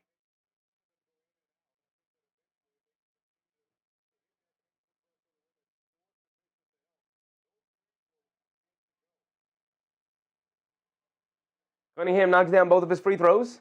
A 14-point lead is opened up for the Detroit Pistons. 45-31. Atlanta having struggles keeping up with the Pistons' attack right now. Daniels has it up top, being guarded by Cunningham. Coming to his left. Over to Okongwu. Catches, pump fakes, driving to his left, stops, turns, spins, throws it to nobody. Okongwu really struggling. Cunningham settles for the pull-up 3 in transition. Can't get it to go. Daniels with the rebound. Dyson Daniels, quick hit ahead to Johnson. Johnson, quick hit ahead to Kennard. Kennard down the lane, leaves it off for Dyson Daniels, who knocks down the low foul line push shot. There's a score there. You're going to need plenty of stops and scores in order to get back into this one. Cunningham up top. Dancing with it. Crosses over. Coming to his right up the Stewart screen, driving it down. Going past the defense, shoves it over to Isaiah Stewart, rolling down the middle of the lane. Easy two-handed slam for Isaiah Stewart, and a timeout for the Atlanta Hawks. And Quinn Snyder's seen enough to call the timeout. Said, what are we doing out there, fellas? What are we doing out there? Giving Detroit everything they want right now.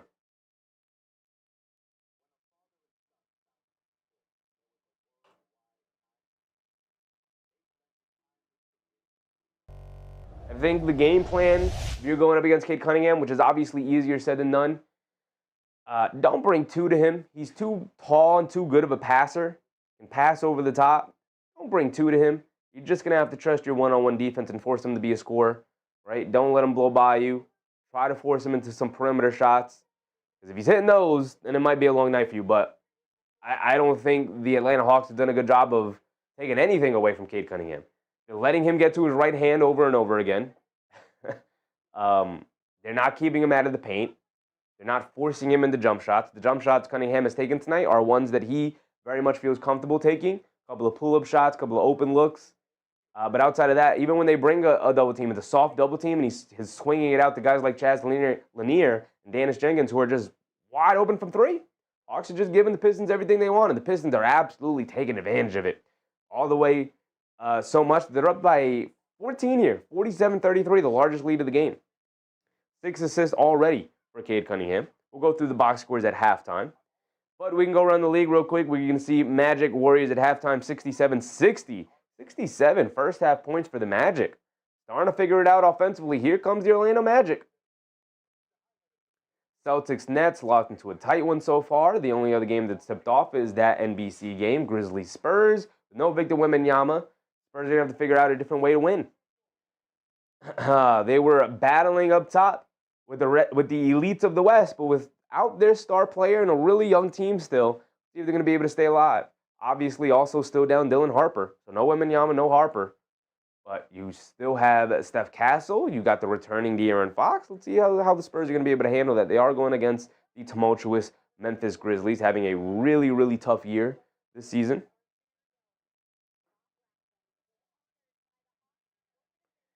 Jazz, Lakers, Suns, Timberwolves, Suns, Trailblazers are the only 2 games you have to tip off so far tonight. They are the late game. We got about 2 hours before those games tip off. So these are the games we're going to be rocking with and checking in as the night goes on. These 4 games here. Obviously, we're covering Pistons Hawks. And so far, not going to lie, a little bit of a disappointing night. I do expect the Hawks to make a little bit of a run here. They've had some open looks from the perimeter. They just haven't knocked down. If they can get those shots to go down, it'll be a much closer game here tonight.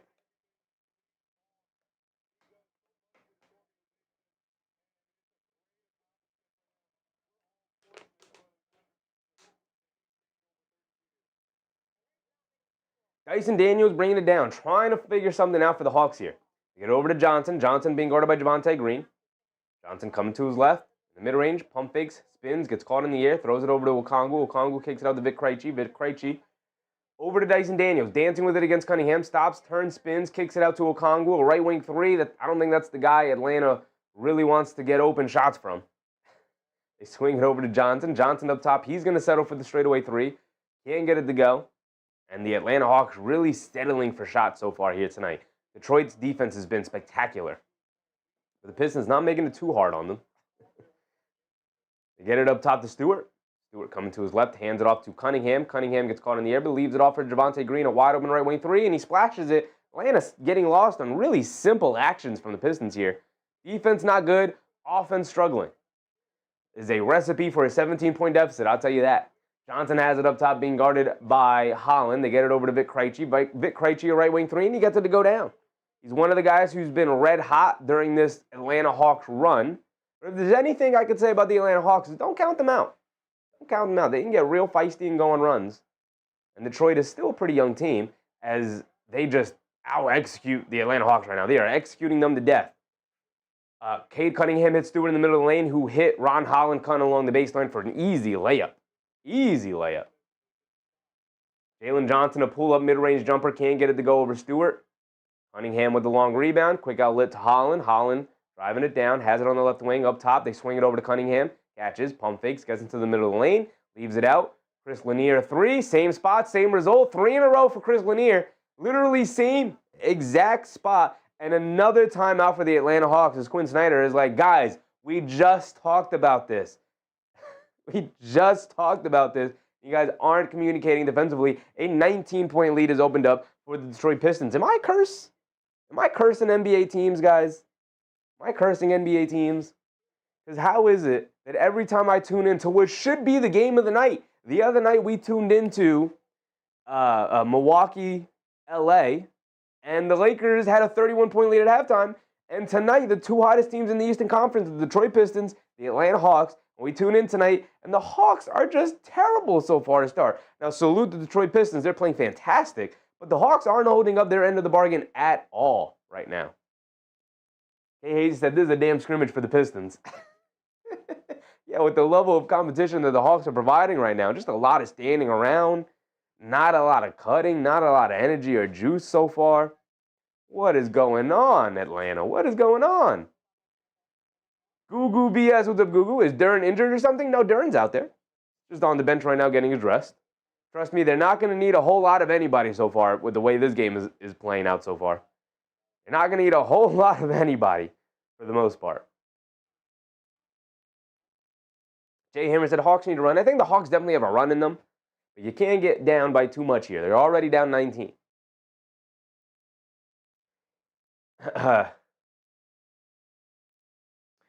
On the game cast here, it says Chaz Lanier makes a 25-foot jump bang shot. Did that shot hit the backboard first? I don't think it did. I think that was a pretty clean shot from Chaz Lanier. All 3 of his 3 so far tonight have come from literally the exact same spot. And it's not off of, like, intricate movement. It's like one screen away with Cunningham as the ball handler, coming towards the middle of the lane, and then looking one way and the defense reacting, and then just shoveling it over to Chaz Lanier one pass away, and he's wide open 3 times in a row. So, you know, like Detroit's doing a great job of executing, but Atlanta's making it very easy for them to do so. Very bad defense so far. I get that Atlanta's really concerned about their bigs rolling down the middle of the lane the way the game started, But you can't give up wide open threes.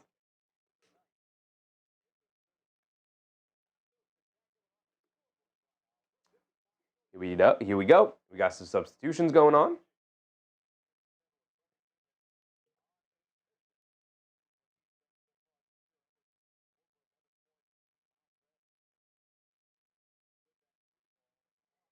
AI Dangerous? What's up, Dangerous? So easy win for the Pistons. Nah, Hawks don't have a chance, or it can be. We'll see. The Hawks, I think, probably have a run in them, but the Pistons are no joke. Can't get down by too much here and expect to be in the game as the game continues to go on. Quinn Snyder talking to his assistant coaches right now, probably looking for some kind of answer. Dyson Daniels bringing it down off the full court pressure from Thompson. Daniels has it up top. Dancing with it, coming to his right. Thompson hits the floor. They get it over to Johnson. Johnson back to Daniels, driving to his left, spins to his right, spins back to his left, spins back to his right. He's got nowhere to go. Gets it over to Johnson. Johnson going one-on-one, attacking up top in the corner. Mo Gay, a left corner three, well contested. Can't get it to go. Out to Johnson. Doesn't want to settle for the three. They kick it out to Kennard. Kennard driving to his right. Stops, turns, hesitates, trying to go along the baseline. Loses the handle. Kicks it out. Mo Gay, another left corner three. This time he gets it to go down. A lot of one-on-one for the Atlanta Hawks there, laboriously working their way to an open corner three. But if that's what it's going to take for them to get an open shot, it's going to be really difficult for them to pull this one out tonight. Going to have to get some stops and scores if they want to make this one interesting. Chaz Lanier, another straightaway three. Can't get that one to go down. And then Dyson Daniels comes over and rips away the rebound away from Stewart and then throws it away as Johnson wasn't ready for it. But the ball is loose. They're diving on it. Craigie dives on it, saves it out to Daniels, and Atlanta able to save that possession. Johnson has it up top, fakes the handoff, back to Johnson, a straightaway three, and he gets it to go down. Back-to-back threes for the Atlanta Hawks, and just like that, it's back to a 13-point game. They got to get it to single digits here. 5:30 to go. Dennis Jenkins bringing it down. Gets it over to, who was that? Chaz Lanier, excuse me. Over to Duren, hits Jenkins' back door, kick it out to Stewart, extra pass to Lanier. Lanier up top coming to his left. Picks up his handle, gets it over to Thompson. Thompson up top, coming to his right, driving it down. Mo Gay leans in. Thompson slips and falls. He just throws it out at the rim, hit the backboard, took a funky bounce. Duren couldn't get to the offensive board even though he had positioning. And here come the Hawks pushing it the other way. Daniels inside the Mo Gay for the two-handed slam. And here come the Atlanta Hawks going on that run and a timeout from the Detroit Pistons. The Hawks cut the 19-point lead down to 11, an 8-0 run right there. There you go. There you go, working their way into it. Dangerous said betting big on Pistons money line at times 215K. Pistons money line. What is the line at? What is the line at? Interesting. I mean, they've already won 10 in a row. I think that they're still gonna be able to hold it up, although they are playing extremely well. Extremely well.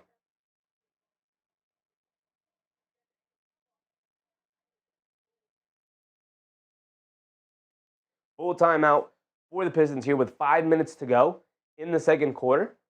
More than halfway through this second quarter here, the Pistons done a good job. The Hawks have done a good job of battling back and making it somewhat interesting. Ernesto all day. What's up, Ernesto? Good morning. It's nighttime for me, Ernesto. Is it morning for you? Good morning to you if it is. It is 8:30 here where I'm at. Kay Hazy said they covered Thompson too tight on the three. That boy can't shoot. Give him some space. Yeah, I mean, there's a bunch of guys on the Pistons that I would leave open out on the perimeter to pack the paint with. Dennis Jenkins and Chaz Lanier are not the guys I would leave open. And yet those are the guys who are consistently open.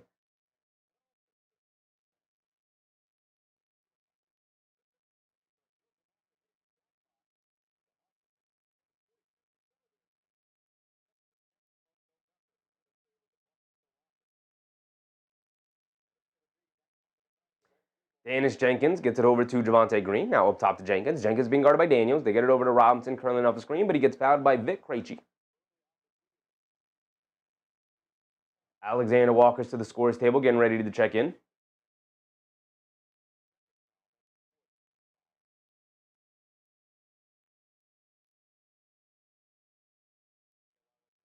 Alexander Walker is going to come in. He comes in for Kennard.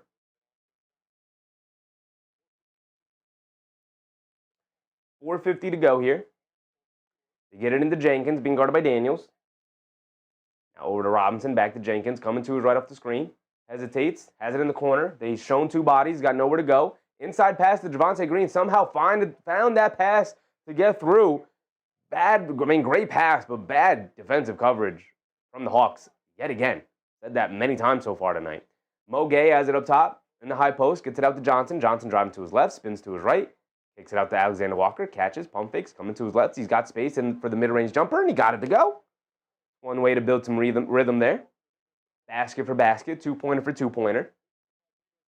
Thompson has it on the left wing, hesitation move. Back up top to Jenkins.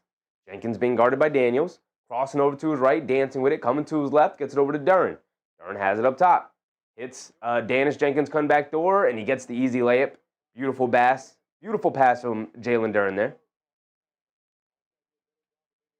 Alexander Walker spinning down low, loses the handle, but the ball somehow found its way out to Dyson Daniels. Daniels on the right wing, dancing with it. Shovels it inside to Mo Gay. Mo Gay shovels it over to Alexander Walker. Reverse layup for him, and he got it to go down. Beautiful interior passing from the Hawks there. They're trading baskets, but you got to get some stops and some scores. You wanted to get it back to single digits and get closer. Duren has it up top, dancing with it against Mo Gay. Driving to his left, spins to his right in the lane. Righty hook, got it to go. Just too big, too strong, too talented over Mo Gay. He's got no chance of guarding him. Dyson Daniels driving to his left, up top to Mo Gay. Jab step, takes it over to Daniels, swings through to his left along the baseline. Inside to Alexander Walker, kicks it out to Mo Gay. A left wing three for Mo Gay. Too strong, can't get it to go. Detroit with the rebound. Quick outlet to Thompson. Thompson, full head of steam. Shot out of a cannon. Euro stepping down the lane. Lefty layup. Can't get it to go. He left it just short. Vic Krejci pulls it out. Shoves it over to Alexander Walker. Alexander Walker shovels it down low to Dyson Daniels. Cutting down the middle of the lane. Gets a nice two-handed slam out of it. And it is an 11-point game. Trading baskets yet again. I thought they cut it to single digits there. They did not. Not yet. Danish Jenkins bringing it down. Jenkins has it up top, trying to get it to Robinson. Good denial defense there from Krejci.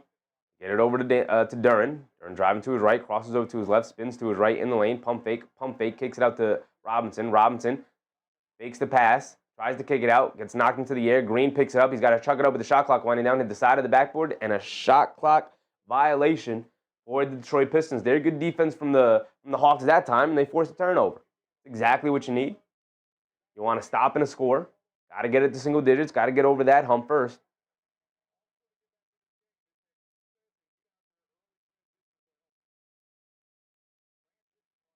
Now the Hawks will bring it down the other way with 2:20 to go. Daniels has it up top. Daniels being guarded by Cunningham, who's also checked back in for the final 2 minutes of the second quarter here. Daniels spins in the lane, throws up the little flip floater. Can't get it to go. Duren with the rebound. Here comes Cunningham. Cunningham in and out dribble, crossing over to his left, stops, turns, spins, leans in, and gets fouled by Daniels. They're going to send Cunningham to the foul line for 2 free throws with 2 minutes to go.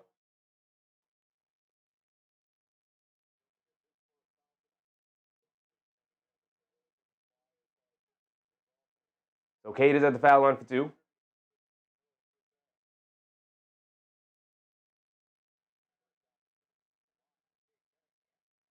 Cunningham, his first free throws of the night, knocks down the first one. He's got another one coming. If I'm the Hawks, my goal is to get this to a single-digit game, under 10, before halftime. My goal. That's all I'm worried about. Cunningham knocks down both free throws. Daniels bringing it down. 2 minutes to go. At the 2-minute warning here in the second quarter, they get it over to Alexander Walker, cutting towards the rim, puts up the floater, can't get it to go.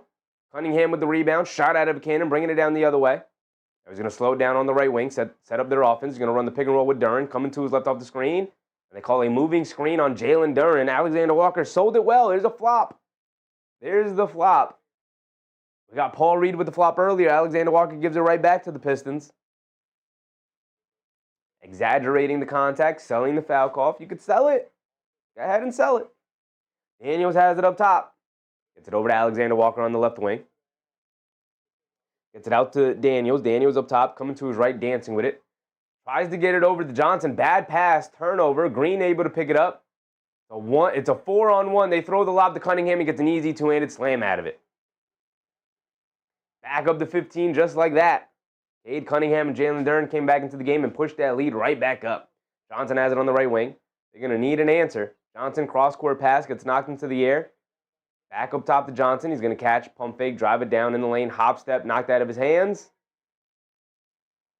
And it's going to stay with the Hawks at least. But it's been a rough night for Johnson getting into the paint. He's had to settle a ton for a lot of perimeter jump shots tonight. Isaiah Stewart's going to come in for Jalen Duren. Daniels will inbound it 65-50 with a minute to go. To get it into, oh my goodness, Okongwu down the middle of the lane with a big one-handed hammer. Hard to get super excited about when you're down by 15 points, but great interior dunk for Okongwu over the head top of Isaiah Stewart, though. Cunningham down the lane, knocks down a little ready hook floater over Okongwu. Daniels bringing it down the other way. Has it up top. Gets it over to Johnson. Johnson coming to his right. Driving it down, putting his head down, attacking in the lane. Pump fake, steps through, puts up the floater. Got it to go. All right. A lot of back and forth offense here, but you need stops. Pistons having their way against this Atlanta defense right now. Cunningham confident right now. Dances with it. Step back three. Can't get it to go. Johnson with the rebound. In the corner to Alexander Walker. Left wing three. Can't get it to go. It was a 4-on-2 fast break. I would have looked for the easy 2-point basket there instead of looking for the home run three. Not a good decision there from the Hawks, and particularly Johnson swung that pass to the corner. We got 10 seconds to go in the quarter. Cunningham has it up top, being guarded by Daniels. Dancing with it. Coming to his right. Krejci switches onto Cunningham. He's going to dance with it. Coming to his left. They show two. Takes it out the last second. Green doesn't get it off in time. It's a shot clock violation. Is that going to be the end of the quarter? That's going to be the end of the quarter. It's not a shot clock violation. It's just the end of the quarter. Shot clock and game clock were essentially tied, and that will be the end of the first half. A 13-point lead for the Detroit Pistons. Not terrible. Not terrible, but the Atlanta Hawks did not play a good first half at all, particularly defensively. They gave up 67 points. Whew, not good, especially for a team that's not fully formed, missing a couple of key important players, and yet still put up 67 points in that first half. Not good for the Hawks. Not good. Who have been the second best defensive team in the 5-game stretch, the 5-game winning streak that they've had over the course of that time in the league. They've had the second best defense in the league, and the Pistons are just taking it right to them.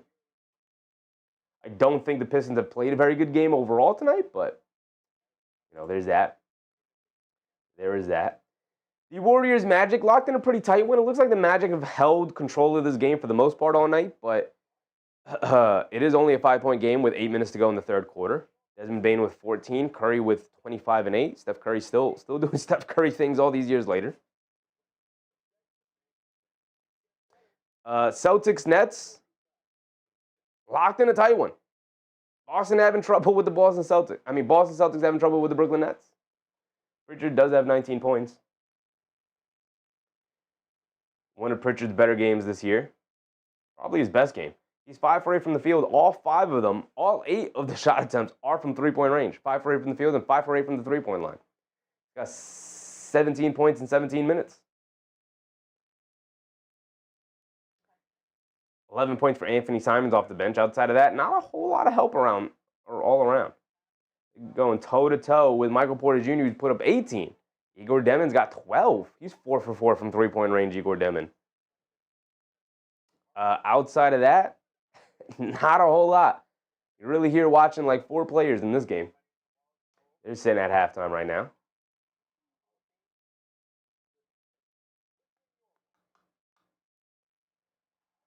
You got Warriors Magic going on.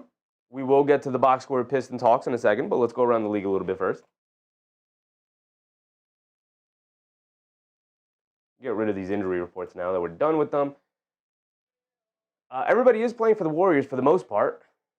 27 for Curry, 10 for Green, 18 for Butler. Outside of that, not a whole lot. Jonathan Kuminga remains out for the Warriors, who are sitting at 9-6 on the year.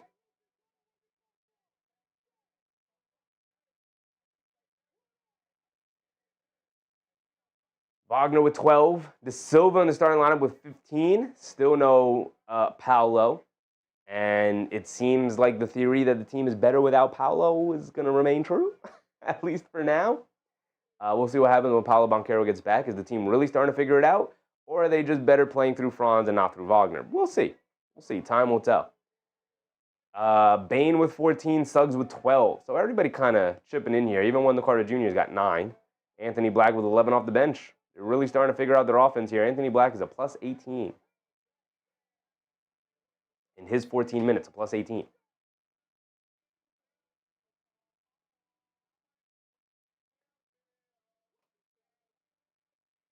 Grizzlies Spurs is the other game that's on end of the first. It's 24-23. This is the prime time television game here tonight.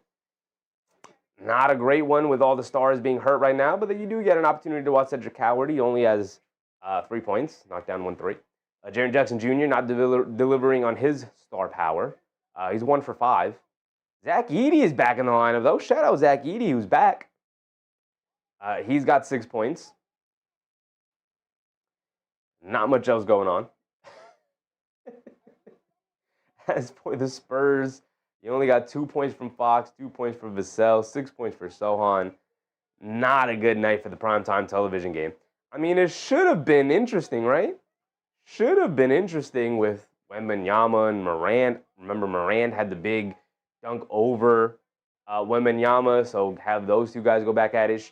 Schedule-wise, it should have been a fun, interesting game. With Wembanyama out, John Morant out. Not great. Not great.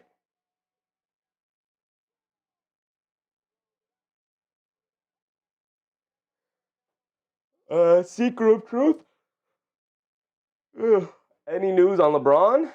I think LeBron is back tomorrow, I think. Okay, he said, whoop their butts, Grizzlies.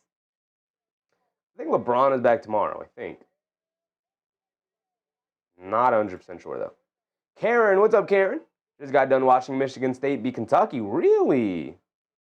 Really? That's a nice, solid win. I can tell you right now what ESPN has LeBron's status as.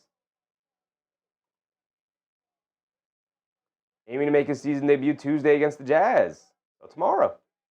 Tomorrow's Tuesday, right? No, today's Tuesday. Am I wrong? Today's Tuesday, no? Today is Tuesday. I'm not crazy. Tuesday against the Jazz. Are they playing the Jazz today? Is LeBron playing today? I guess LeBron's playing today. Did not realize. All right. They were playing at the Garden? Nice. Nice. This is why the Knicks are on a 5-game road trip. Because of the tournament going on in Madison Square Garden for the college games. Start of the college season.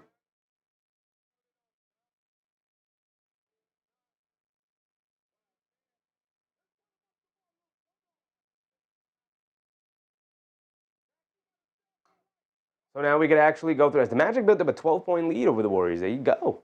There you go. Now we could actually check out the box score of the game we are watching tonight.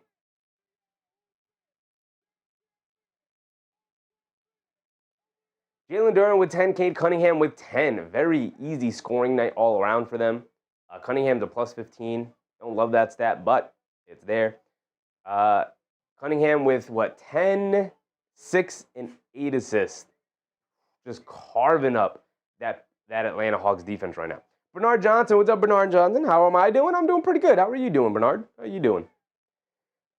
Cade Cunningham just carving up that defense right now. Terrible defense from the Atlanta Hawks tonight. Terrible game plan on. Dennis Jenkins, 7 points, 4 assists. He's knocked down a 3. 3 for 5 from the floor. Does he have a turnover? No turnovers. Cunningham with only 1 turnover. That was early in the first quarter. Dyson Daniels got a steal on him. Off the bench, everyone's at least scored once. Javonte Green with 9. Chaz Lanier with 9. As far as the Atlanta Hawks go, 14 for Jalen Johnson. Not a whole lot for anybody else. Alexander Walker does have 9, but it took him 11 shot attempts to get there. He's 0 for 5 from three-point range, which is not good, obviously. Vic Krejci's only taken 3 three-point attempts. He's one of the hottest players in the league from three-point range. I believe he's shooting over 50% from 3. Dyson Daniels, 4 points, 2 for 3 from the field. 6 rebounds, 3 assists. Starting to fill up the box score a little bit for Dyson Daniels, but you're going to need some points. Team's going to need some points. 7 off the bench for Mohamed Gay. 7 off the bench for Keaton Wallace. One of them was a half-court heave, a 40-footer. Luke Kennard knocked down a 3, but again, it's really difficult. Really difficult. Okongwu's a minus 30. I thought he's got 4 turnovers. He's getting absolutely eaten alive right now by Jalen, Duren, and Stewart, and Isaiah Stewart. It is not a pretty sight out there for Onyeka Okongwu. Maybe he's not as ready as I thought he was. Bernard Johnson said, doing good. A little upset about last night's game, but other than that, I'm good. It's nice. It's nice. Yeah, I'm a little peeved off about it too. Not that peeved off. It's difficult to beat the same team 2 times in a row when you play them like that. It's not the easiest thing in the world. Knicks had their opportunity at the end, so that's a little upsetting. But still, you move on. You look to get the captain back for tomorrow night's game against the Dallas Mavericks, but we'll see. We'll see. Either way, you got to pick up that victory against the Mavericks. They are not a good team. Overall, the Atlanta Hawks are 8 for 24 from 3. Not terrible. And 21 for 45 from the floor. They do have 8 turnovers. They also have 6 steals. The Detroit Pistons are 8 for 19 from three-point range. 25 for 39 from the field. Very little resistance. 21 rebounds, 19 assists. In comparison to the Hawks, who have 16 assists and 18 rebounds. So slight victory in both categories for the Detroit Pistons. Bernard said that Detroit team is pretty good this season so far. Yep, so far. We've gone over the schedule multiple times, and they had a pretty cupcake schedule to start the year. But even when they played good teams, even when guys have been out with injury and they should have probably lost those games, they have rallied together as a team. Their infrastructure right now is fantastic, and they have been playing phenomenally as a team.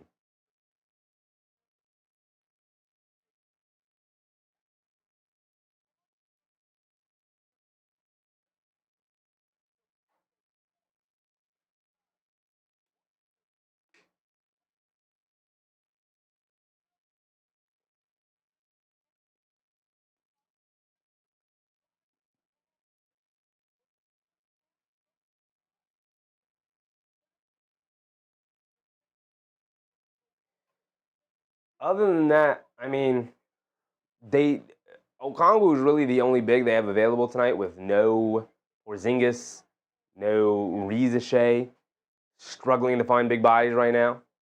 And he's just getting dominated inside between Duren and Stewart. That's part of the reason why the Hawks defense is scrambling so much to cover the paint, to try and help them out down low, because the big men are just dominating them. They're also dominating Moget, but in doing so, they're giving up a ton of wide open looks for the Detroit Pistons, and the Pistons are just taking advantage and slicing and dicing them all over the place.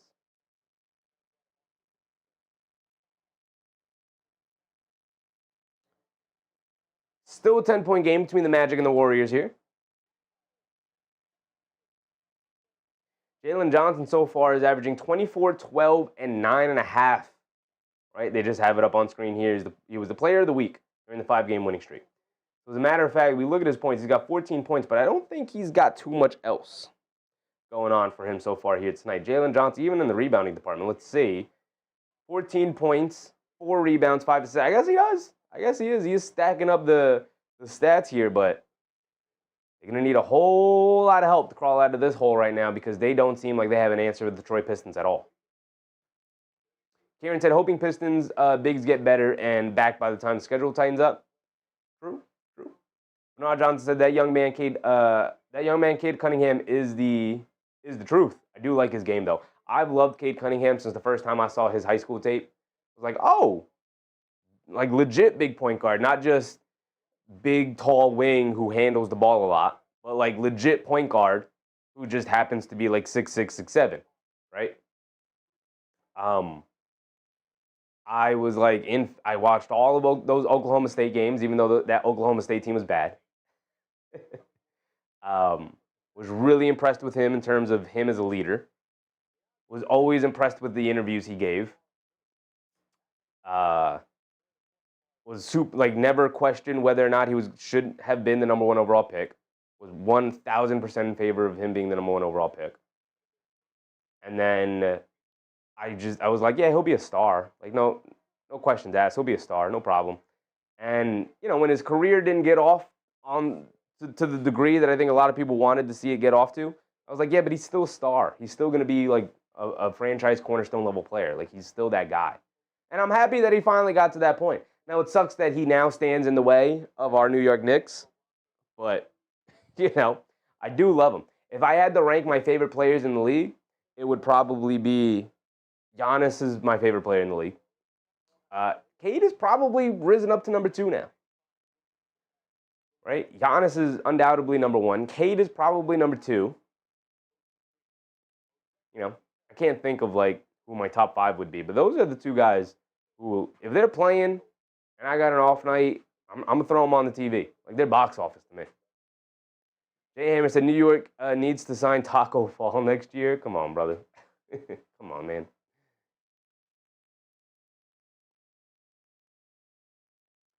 We're going to get ready for the second half here. As a matter of fact, we can go ahead and set ourselves up going into the third quarter. Throw 12 minutes back up on the clock here.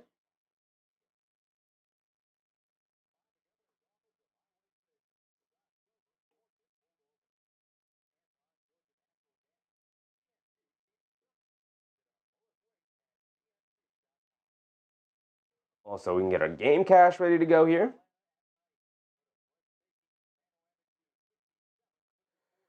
Here we go. Oh, excuse me. Long night so far.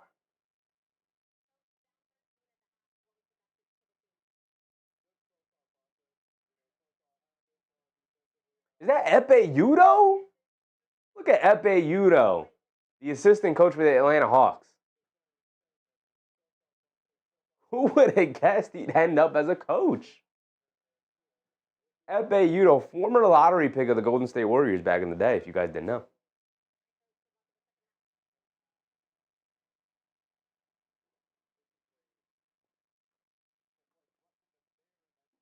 All right, here we go. Start of the second half. Coming back out. A lot of work to do for the Atlanta Hawks to clean up their defense in the second half. It's going to come down to their defensive effort and their defensive execution. Detroit bringing it down. They get it over to Duren. Duren up top. Fakes the handoff to Robinson. Good to know defense. Now they get it over to Robinson. Coming to his right. Pocket pass down low to Jalen Duren. Gets fouled by Jalen Johnson. Going to go to the foul line for 2 free throws. Nice slip pass from Duncan to Duren, rolling to the rim.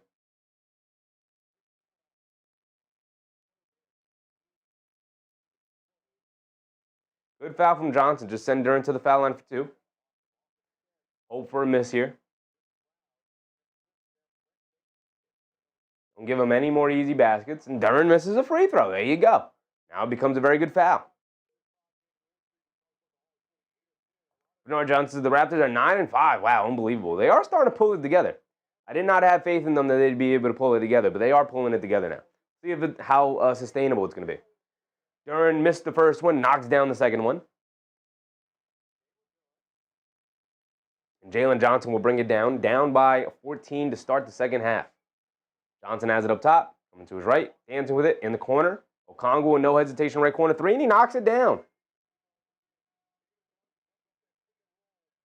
Duren does not want to go all the way out to Okongwu, almost kind of daring him to shoot it. Cunningham bounce pass to Duren, who Euro steps down the lane, gets the lefty finish. Easy pocket pass for Cunningham there. I mean, the modern Stoudemire, Nash. And then on the other end, Alexander Walker gets the hit-ahead pass, goes all the way to the rim, gets the layup and the foul. He can cut it back to a 10-point game here. Too Toxic. What's up, Too Toxic? Atlanta is my hometown, but I'm on New York Knicks, baby. Appreciate you, Too Toxic. Appreciate you, brother. Happy to see you in the chat, my man. Alexander Walker knocks down his and 1 free throw.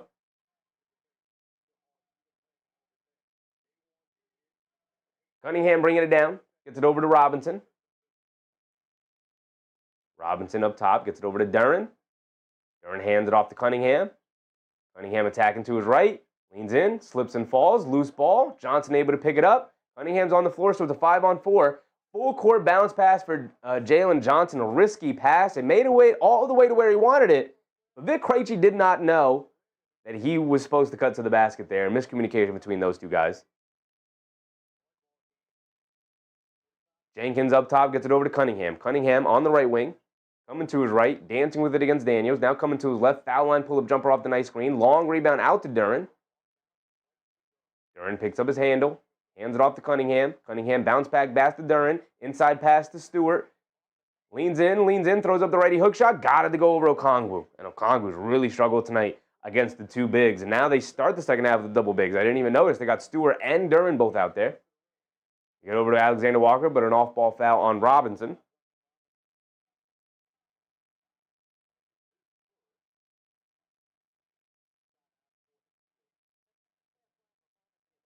Alexander Walker will inbound it. They get it into Okongwu. Get it over to Daniels. Daniels directing traffic. Get it over to Krejci. Coming to his right. Pocket pass to Okongwu. Pass fake. Inside to Daniels. Flips it up off glass. Got it to go over Stewart. Nice quick flip shot from Dyson Daniels there to get it over the shot blocker, the rim protector. Danish Jenkins has it up top, being guarded by Okongwu. Shovels it over to Cunningham. Cunningham coming to his right, crossing over to his left off the Duren screen. Picks up his handle. Inside pass to nobody.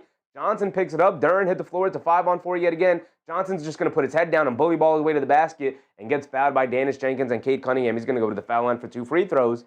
Foul is going to be on, I believe, Danish Jenkins.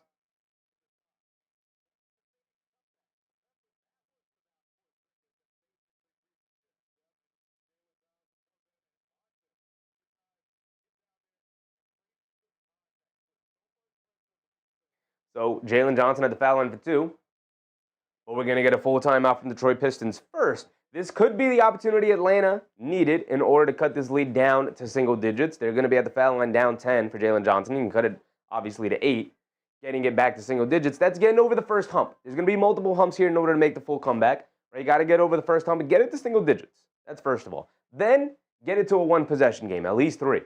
And then you got to get over that last final major hump of actually take the lead, and then the comeback will have been complete, and then obviously you have to complete it by finishing the game. But we'll cross that bridge. You got to cross that bridge when you get there. For now, you just approach each hump as you get to that point.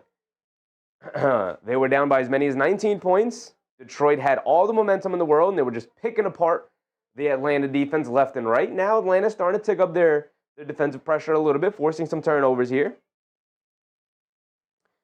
And putting the pressure on them offensively, starting to keep up with them offensively as well.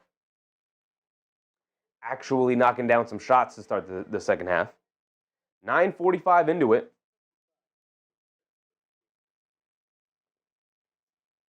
Right? If my goal going into halftime was going to be to cut it to at least single digits going into the half, they didn't. It was, 13 at halftime? Which is not insurmountable, obviously. It's not that bad. But you start the second half and you immediately start to put some pressure on them, and you can cut it to single digits now, so not too much ground lost by early in the third quarter being able to cut it to single digits.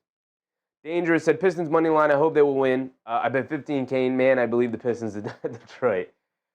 It's a big one, Dangerous. That's a big one. I'm rooting for a good game.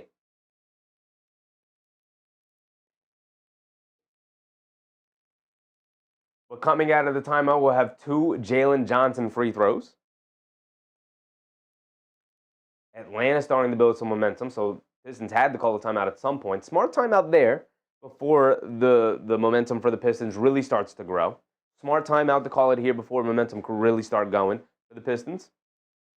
Because when we come out of it, it'll be a dead ball. Obviously, the 2 free throws for Johnson.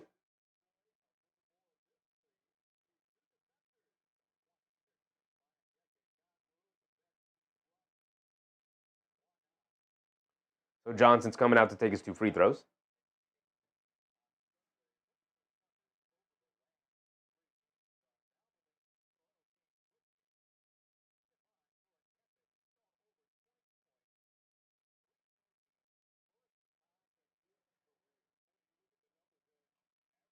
Quickly looking around the league.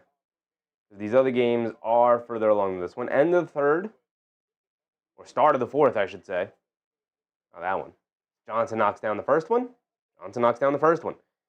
It's still a 10-point game. Warriors struggling to keep up with the Magic right now. Boston Nets still in a close one. And then Grizzlies Spurs tied at 37. Johnson knocks down both free throws, cutting it to an 8-point game. Dennis Jenkins bringing it down. They get it over to Robinson. Robinson over to Stewart. Stewart on the left wing. Over to Duren. Duren gets it over to Cunningham. Cunningham being guarded by Daniels. Down low to Stewart, who had positioning. Daniels comes down, knocks the ball out of his hands, but knocks it out of bounds as he can't save it. Hawks starting to swarm defensively here. 8-point game here. Got to stop and a score and really put the pressure on him. Robinson gets it into Jenkins. Jenkins in the right corner. Gets it out to Cunningham. Cunningham in the mid-range. Pump fakes. Puts up the mid-range jumper. Well short. Long rebound. Duren fighting for it, but knocks it out of bounds. Ball going back to Atlanta.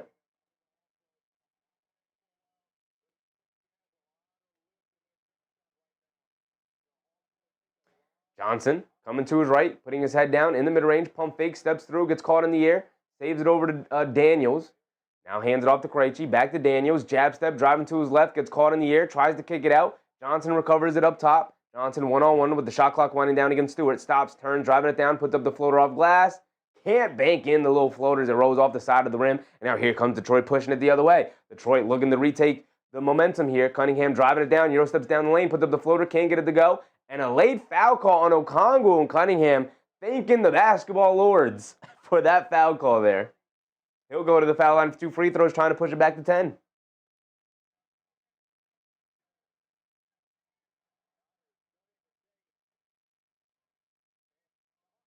And the Hawks are going to use the challenge there. Hawks are going to use the challenge there. They got to show us the replay before you go to commercial break. Show us the replay before you go to commercial break. And they didn't show us the replay before they went to commercial break. How am I supposed to communicate with you guys what I think if I think it's a foul or not? If they're not even going to show a replay of the possible foul call. Come on. Whose broadcast is this? I believe this is Atlanta's broadcast. Come on, Atlanta. Show the replay. But I will say, if Atlanta's looking to challenge it, usually the assistant coaches on the bench have looked at the play 2 or 3 times. They signal to the head coach, use the challenge, winnable. But we do know the officials do not like to be wrong. And so if they can justify it in any way, they will find a way to justify a foul call in any way. If he hits Cunningham on the arm at all, I'm sure they'll be able to uphold the foul here. But if he does get all ball, and it did look like all ball during live action of play, it was a late foul call. But we'll see. I can't really have too much of an opinion on it because they won't show us the replay. They use the challenge. Show us the replay. Jay Hammer said, block party by the Raps to seal the win the other night. Yes, the other night. The Raptors, 2 blocks in clutch time. One from Ingram and then one by Scotty Barnes at the end on the final shot attempt from Scotty Barnes. Blocked Scotty Barnes. Yeah, great job, me. Scotty Barnes with a big block shot on Colin Sexton.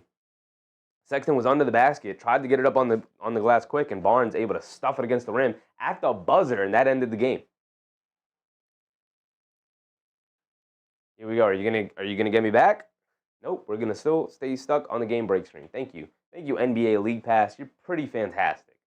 Isn't NBA League Pass pretty fantastic, everybody? Here we go. Now we're back, and we have the officials. Here's the announcement. They have a decision.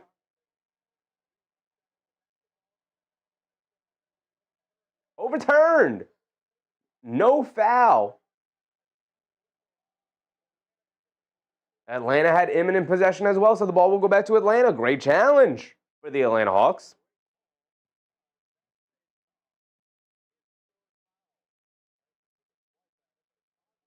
Showing the replay here. He does make contact with the left elbow, though. I don't know if I fully agree with that. I actually don't know if I fully agree with that. I think that's a foul. On the replay there, I think that's a foul. He makes contact with the left elbow before he blocks a shot. See, the thing that's crazy to me, on a layup attempt like that, that's marginal contact. But if you made contact with a jump shooter's left elbow, and he's a right-handed shooter. They're calling that a foul every time. Okongwu picks and pop for the straightaway three. He gets the big block, and then he gets the three in the other end, and it's a 5-point game, y'all. 72-67, 8:30 to go. Here we go. We're back into it. Now we're getting some NBA action. They get it over to Duren. Duren has it up top, being guarded by Okongwu, coming to his left, hands it off to Cunningham. Atlanta has full momentum here now. Cunningham dancing with it against Krejci, steps back, mid-range pull-up jumper, splashes it nothing but net. That's a star making a star shot. Fighting for momentum here, but the Hawks quickly trying to push it the other way, trying to get an easy basket. Cunningham picks the pocket of Daniels, and they're pushing it the other way. Cunningham down the lane, spins off the defender, righty layup, got it to go. Krejci flops trying to look for a foul call. He's not going to get it, and Cunningham back-to-back baskets quickly pushes it back to 9.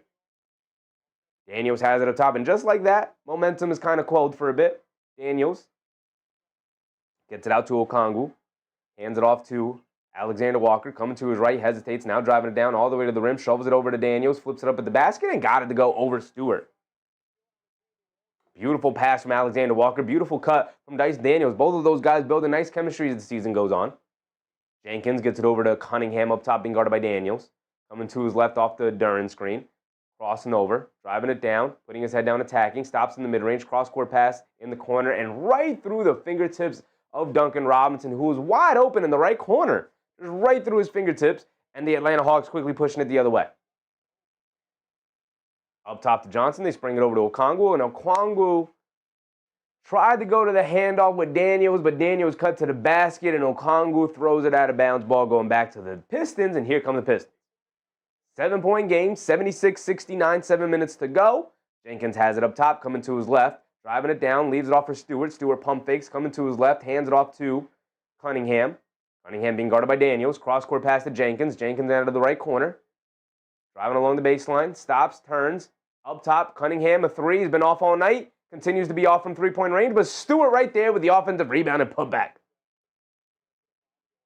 Here come the Hawks pushing it the other way. Alexander Walker, quick crossover to his right, crossing over back over to his left. Now coming off the Okongwu screen, gets into the mid-range, kicks it up top to Johnson. Johnson over the top pass to Okongwu, catches, quickly puts it up, gets it to go, and the foul for Onyeka Okongwu. Great pass from Jalen Johnson, just trusting his big man's hands. So I'm going to throw it right to where the defender is, but you're bigger and stronger, go up and get it, Okongwu, and he did just that. Assist for Johnson, bucket, and the foul for Okongwu. Going to go to the foul line for one more. The old-fashioned three-point play for Onyeka Okongwu. Cut it to a 6-point game here with 6:30 to go. LA Dodgers fan, what's up, Dodgers fan? Okongwu knocks down his and one free throw. He's getting busy here. Getting busy here in the third quarter. So the Pacers lost again last night, worst team in the NBA. Yeah, and unfortunately, they will be rewarded for it, even though they are missing their best player and will likely be a very good team again next year, whether they got the draft pick or not. Cade Cunningham, nice jab step off the handoff, gets all the way to the basket for the easy scoop finish layup. They swing it over to Johnson, wide open in the left wing for the three. Off the back rim, can't get it to go. Pistons catch a little bit of a break there. Dennis Jenkins bringing it down, shoves it over to Duren. Duren driving it down to the basket. Righty layup, got it to go past Okongwu. No one stepped up to stop the ball, and just like that, the lead is back up to 10. Atlanta losing some momentum here. They want to make this interesting. Can't keep going down by 10. They got to get over that hump of getting it back to a single-digit game as Vic Krejci driving it down and throws it away. Jalen Duren able to pick it off, and now Cade Cunningham has it up top in the open court. Now pulls it back out, setting up the offense. To get it down low to Stewart and gets fouled by Okongwu.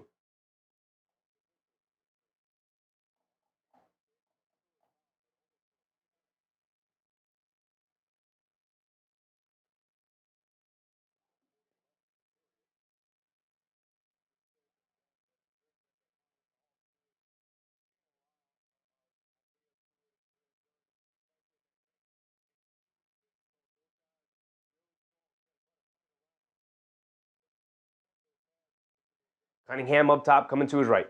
They get it over to Robinson, coming off a screen, a straightaway three, and he splashes in just like that. A 13-point lead has opened up yet again for the Detroit Pistons. Home run pass over to Krejci. Under the Kennard. Kennard's now in for Krejci. They get over to Daniels. Daniels in the corner to Mo Gay. Gay driving to his left, kicks it out to Kennard, back over to Daniels. Daniels on the right wing, up top to Mo Gay. Mo Gay hands it off to Krejci. Krejci catches and fires from three. Off the back rim, can't get it to go. Fight for the loose ball rebound. Mo Gay able to save it. No, he's not able to save it. It goes out of bounds. Ball going back to Detroit here. The 13-point game, excuse me. My math is off. I clearly am not good at math. Dodgers fan said, as a Pacers fan, this Pacers fan in my school, a teacher, I was trolling him by saying Pacers suck, and he said, we need them to lose so they can get a good draft pick. Yeah, they're going to get a top 5 draft pick, and they're going to bring back Tyrese Halliburton. They're going to go back to being a championship team, and they're going to add one of the better prospects in one of the deepest drafts we've had in a couple of years. Great.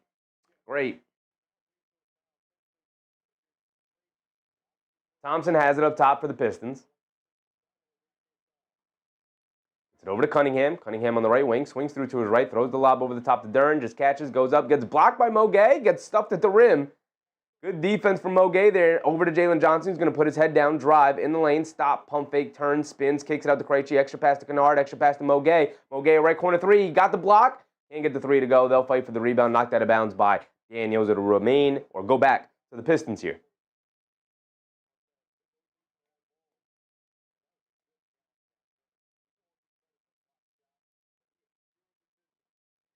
Thompson has it up top, being guarded by Jalen Johnson.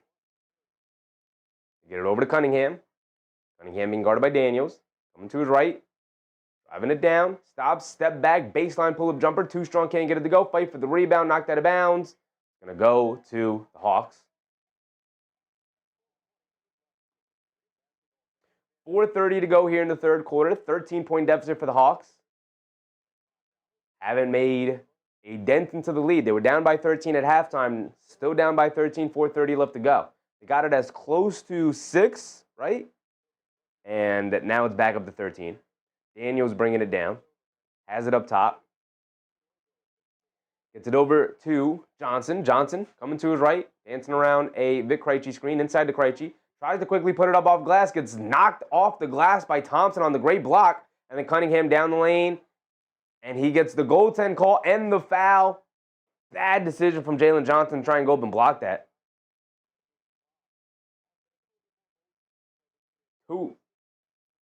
Should be 2 fouls. I mean, should be 1 free throw. Should be a goaltend. Unless they say it's a clean one.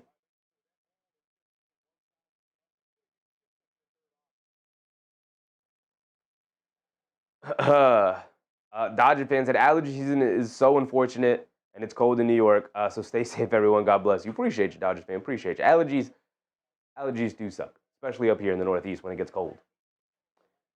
Cunningham has it up top, being guarded by Daniels.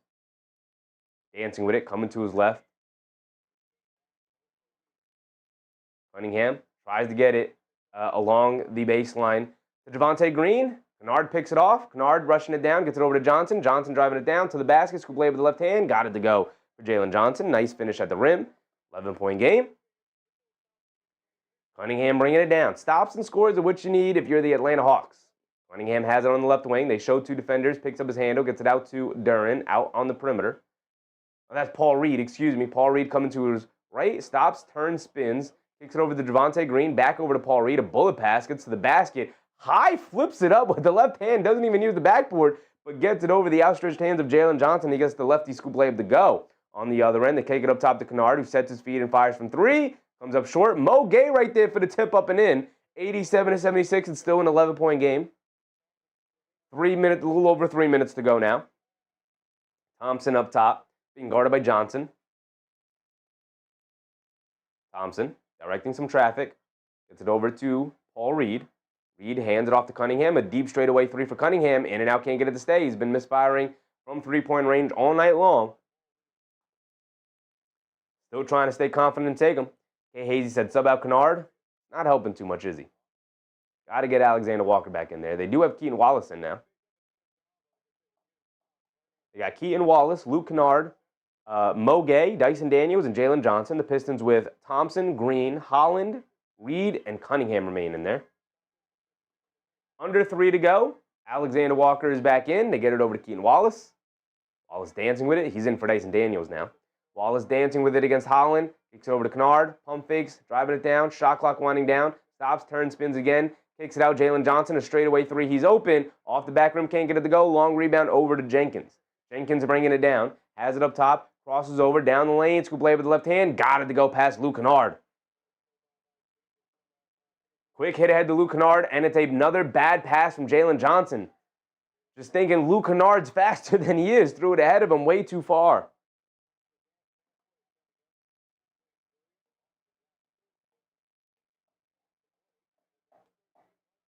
.2:15 to go.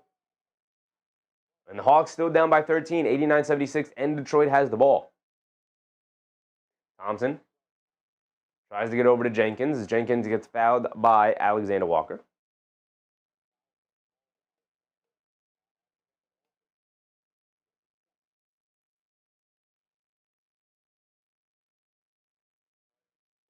They're in the bonus. So Jenkins is going to go to the foul line for 2 free throws and extend the lead to 15 here.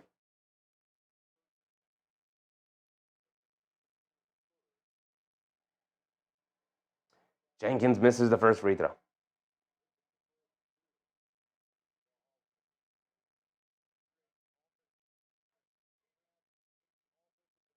Nine points, 5 assists, 3 rebounds for Dennis Jenkins. A nice game.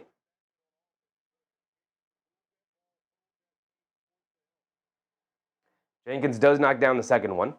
The 14-point lead for the Pistons. 2 minutes to go. Now under 2 minutes to go. Keaton Wallace has it up top to get it over to Alexander Walker. Walker trying to get it somebody. Good denial defense from the Pistons here. Finally get over to Wallace up top by the half-court line. Driving to his left. Stops, kicks it in the corner. Mo Gay settles for the 3. Off the back rim, can't get it to go. Skying for the rebound is all-star Thompson. And here come the Pistons pushing it the other way. Already up by 14. They previously held a 19-point lead in the first half. Mo Gay knocks the ball loose, but Thompson able to recover it. Thompson up top. Shot clock down to 10. Dennis Jenkins directing traffic now. Calling for a screen. Going one-on-one. Coming to his left off the Javonte Green screen. Step back 3 for Dennis Jenkins. Too short, can't get it to go. Fight for the rebound. Mo Gay has it. Quick outlet to Johnson. Johnson driving it down, middle of the lane. Dennis Jenkins is going to pick him up. He's going to put him in the post. Driving it down. Puts it above glass. Got it to go for Jalen Johnson.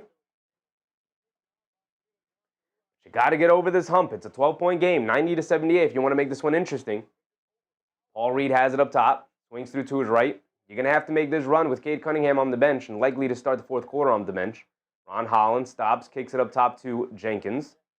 Jenkins being guarded by Wallace. He's going to dance with it, go one-on-one. Coming to his left, driving it down all the way to the rim. Scoop layup, underhanded, got it to go. Pass Keaton Wallace. Keaton Wallace is supposed to be a good perimeter defender as Thompson picks up the steal and gets a lefty layup to go on Keaton Wallace. Oof, rough stretch there for Keaton Wallace. Got blown by Dennis Jenkins, got the ball stolen by Thompson, and gave up the easy layup. 40 seconds to go. Keaton Wallace has it up top. They're now down by 16. Largest lead of the second half for the Pistons here. Get over to Johnson. Johnson up top being guarded by Thompson. Get it over to Alexander Walker, coming to his left, putting his head down, attacking all the way to the basket. Scoop layup, high off glass with the left hand. He got it to go.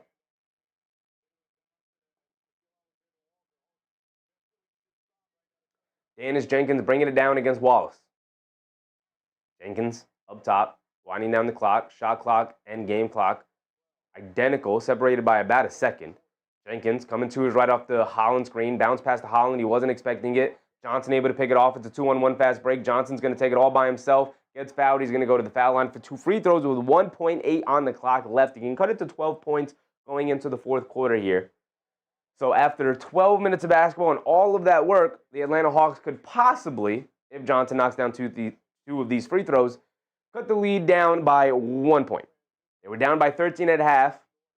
And if Johnson can knock down both of these free throws, he'll go down. They'll be down 12 going into the fourth quarter. James Holtzis, what's up, James? Franchise record 11 wins in a row. Let's do it, Pistons. They're on their way, James. They're on their way. I mean, the Hawks don't go away quietly. They're known a little bit as a comeback team, but they're on their way, James. They're on their way. Johnson knocks down the first one. They've got all control and momentum of this game right now.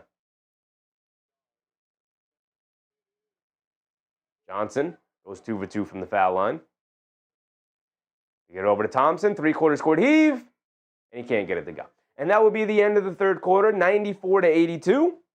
12-point lead for the Detroit Pistons, holding on, keeping the Atlanta Hawks an arm's distance away. Obviously, both of these teams missing a ton of key players here tonight, but the Detroit Pistons, they do get Cade Cunningham back here tonight, and he has been phenomenal. Been fantastic. I mean, I will say the Atlanta Hawks game plan, how they've guarded him, made it pretty easy for him to dominate them. But he has taken full advantage of it all night long. Now, real quick, before we start this fourth quarter, let's run around the league and then try to get through some box scores. The Magic up by 4 with under 4 to go. Oh, no, they're up by 14. Looks like the Magic going to pull off a nice victory over the Warriors. Celtics Nets, locked in a tight one. Obviously, we're watching Pistons Hawks here. And then Grizzlies Spurs, they're locked in a tight one. Edie with 8 points and 7 rebounds. That's nice to see. But with no Wembanyama, no John Morant, no interest from me, I'll tell you that. LeBron is expected to make his season debut later tonight as the Lakers take on the Jazz. 10:30 start time on that game. But Cunningham with 16, 6, and 10. Oof. Oof. Look at that. Be easier if you guys could see it this way. Cade Cunningham, 6 for 16 from the floor. The efficiency, still work in progress for Cade Cunningham, but 10 assists, 6 rebounds, 16 points for Cade Cunningham. His teammates have helped lift him up. All the 5 starters in double figures here. Everybody has scored off the bench. Devontae Green with 11. Oof. James said, thanks, Sheffy. You're the only one with play-by-play enjoyable. Appreciate you, James. Appreciate you. I'm just a basketball fan trying to have a good time, right? If I could show you the game, I would, but the only way to do that is through playback, and you got to pay in order to be a part of playback. Or to show the game, you'd have to pay for it, right? Can't show you the game for free, unfortunately. But I think this is the next best thing. Lionel Mona's what's up, Lionel? Watching Haiti playing the World Cup qualification tonight. Shout out. Just Dad said, Case plus 13. Cade plus 13. Dominating. I mean, plus 23 for Ron Holland off the bench. Would you say Ron Holland has been super impactful tonight? Get the plus minus out of here, Just Dad. You know I hate those stats. Jalen Duren is 7 for 9. He's dominated the paint. We've talked about it all night long. Okongwu has really struggled against him tonight. Okongwu's in with 16 points. Johnson with 22, 6, and 8. Going to need some more interior play from Jalen Johnson, but the Detroit Pistons have made it very difficult on him tonight. Here we go. Start of the fourth quarter.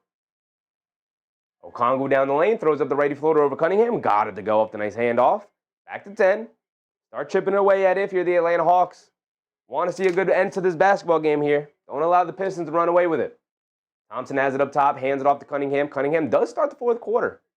They get it in the corner to, is that Chaz Lanier? Down the lane. Kicks it over to Thompson. Gets stripped by Alexander Walker. No, they call this a foul on Alexander Walker, and he's upset with it. Assistant coach is looking at the bench. And the assistant coach notified Quinn Snyder that it was indeed a foul. It is a foul in the replay there. Absolutely slaps All-Star Thompson on the wrist. Late foul call, but the correct one. They get it into Chaz Lanier now. Now over to Cunningham. Crosses over to his left. Has it up top. Driving it down. Spins to his right at the foul line. Pump fakes. They show 2 defenders. Gets it out to Thompson. Thompson driving it down against Mogay. Hands it off to Chaz Lanier. He puts up the 3. In and out halfway down, but he can't get it to go with the shot clock buzzer. Now here comes the Hawks pushing it the other way. It's already a 10-point game. Alexander Walker gets it over to Craigie. Craigie loses the handle, but gets it over to Alexander Walker. Has it on the left wing, attacking, stops, turns, pulls it back, up top, spins. Who is this? Okongwu. Now back to Alexander Walker. Straightaway 3 after he set his feet. Comes up short, long rebound. Chaz Lanier chases it down and gets it over to Cunningham. Under 11 to go. Cunningham gets it over to Lanier. Lanier gets it over to Stewart. Stewart in the high post, gets it over to Cunningham. Cunningham over the top pass to Stewart, catches, comes down with it, surrounded by defenders, flips it up with the left hand, can't get it to go, out of bounds. It's going to remain with the Pistons. And Stewart pleading his case with the official. He's not going to get the foul call there. But the Pistons will retain possession.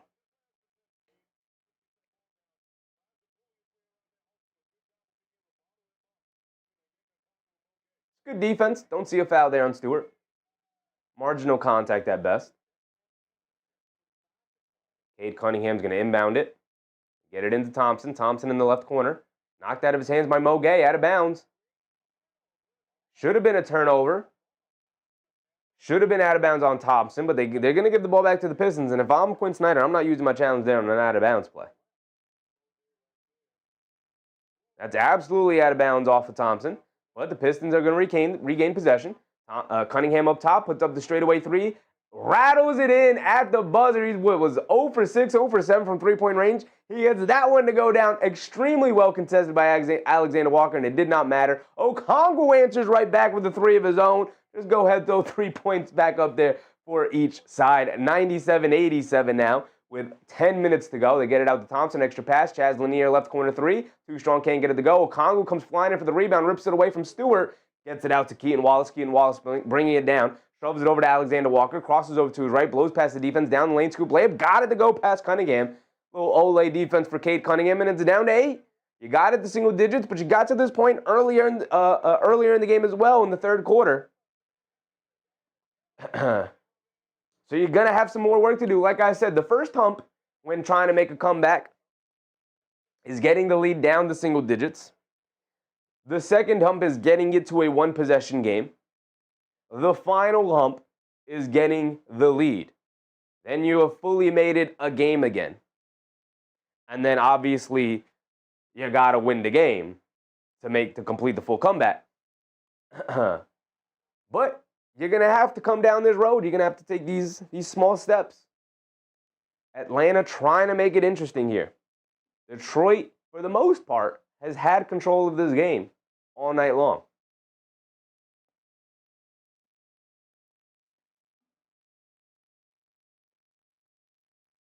$30 points in the first quarter for Atlanta, 24 in the second, 28 in the third. 35 in the first for Detroit, 32 in the second, 27 in the third.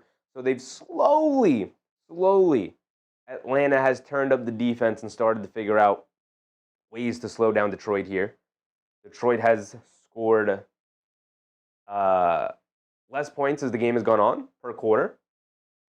So far, 2 minutes into the fourth quarter, they've only knocked down the 1-3 from Cunningham, so they haven't even generated some pretty, decent looks. Chaz Lanier can knock down a three. He's a good three-point shooter, and he's had some decent looks, and he hasn't knocked any of them down. He started the game 3 for 3 from three-point range.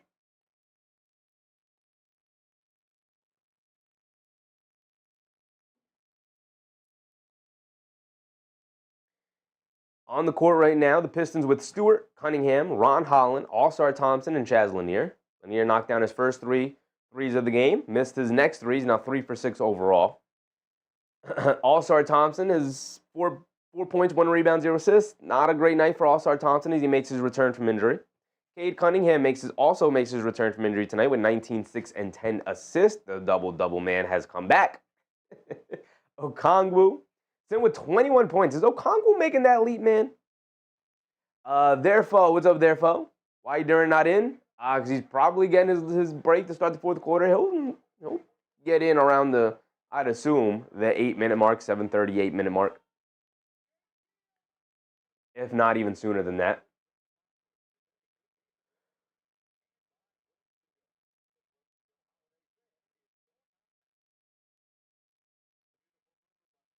So here we go. We're checking back in. 8-point game. Detroit will have the ball after this full timeout that they've called. Just under 10 minutes to go.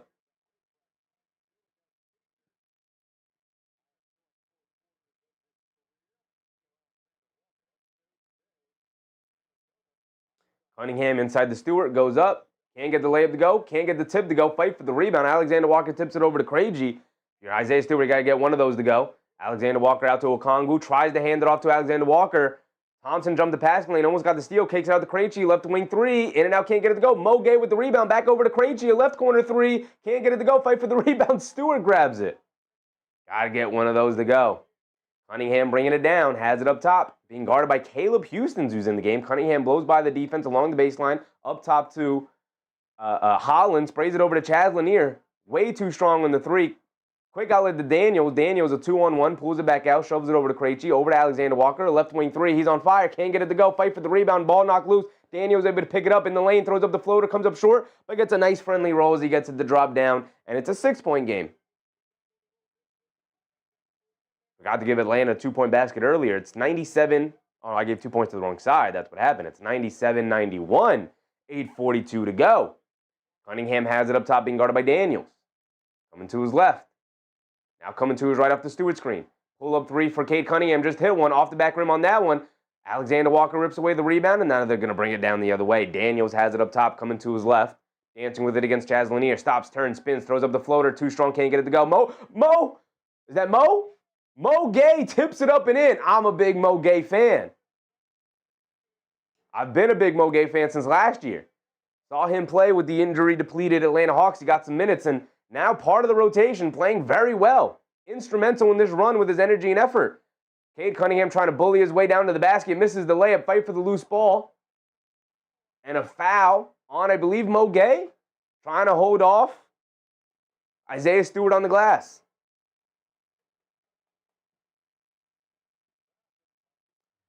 So it should be a foul on the floor, side out of bounds. I don't know. Onyeka Okongwu foul.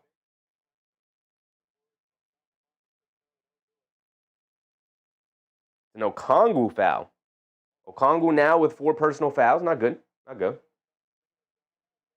Kay Hazy said Mo has been hustling. Mo's are dogs. Yeah. Wish we can give our guy, our Mo, an opportunity.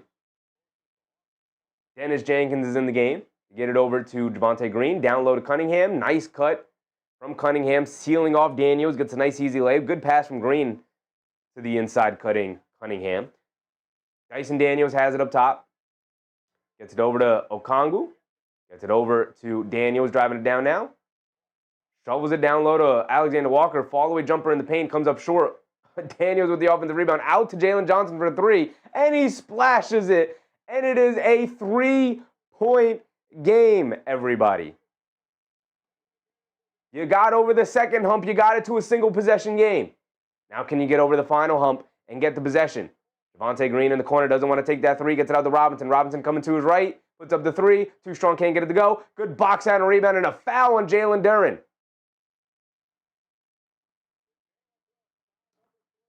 Three fouls on Duren. First team foul. Side out of bounds for the Hawks. Alexander Walker up top. Dancing with it. Coming to his right. Alexander Walker up top. Getting very loose with his handle. Feeling himself. Stop. Leans in. Pump fakes. Up top to Daniel. Swings it over to Krejci. Krejci hands it off to Okongwu. Okongwu wants to take that 3. Good closeout from Duren. Hits Daniels. Comeback door has somehow found its way through, and he knocks down the floater. It's a 1-point game. Here come the comeback Hawks. They did it the other night against the Phoenix Suns, and they're doing it tonight against the Detroit Pistons. Here they come. But you have to get over that final hump. It is arguably the hardest one to get over, to actually make the comeback, to use up all of that energy, to come back into a game. And they were only down 19. It's not the biggest comeback ever, but you were down 19. Clearly getting outplayed, out-hustled. And to make that comeback and use up all of that energy to get to this point, you made it a 1-point game. Good timeout for Detroit before you give up the lead, because now Atlanta has all the momentum. They're at home, so they have the home crowd on their side. They're going to be able to get energy from that. With all of that, you have to get over arguably the hardest hurdle here during a comeback, and that's actually taking the lead. And then obviously you have to finish the game, but the hurdle in order to fully get back into it, you're not fully back into the game when you were down as many as 19. You're not fully back into the game until you could actually take the lead. And at that point, then you can start focusing on holding on to a lead, extending a lead, winning the basketball game overall. But you got to get to the point where you can actually take the lead.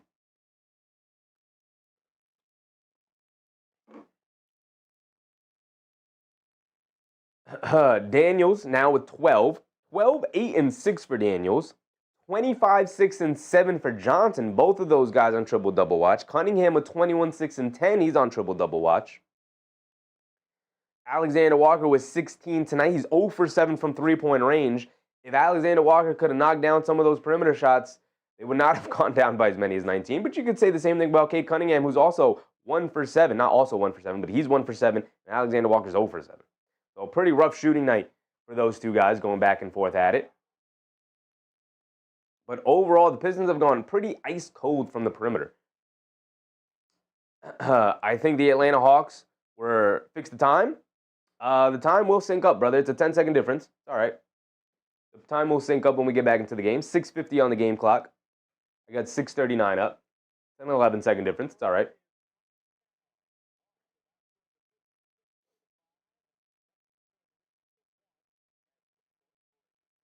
But here we go. We're coming back in. Detroit will have the ball, bringing it down.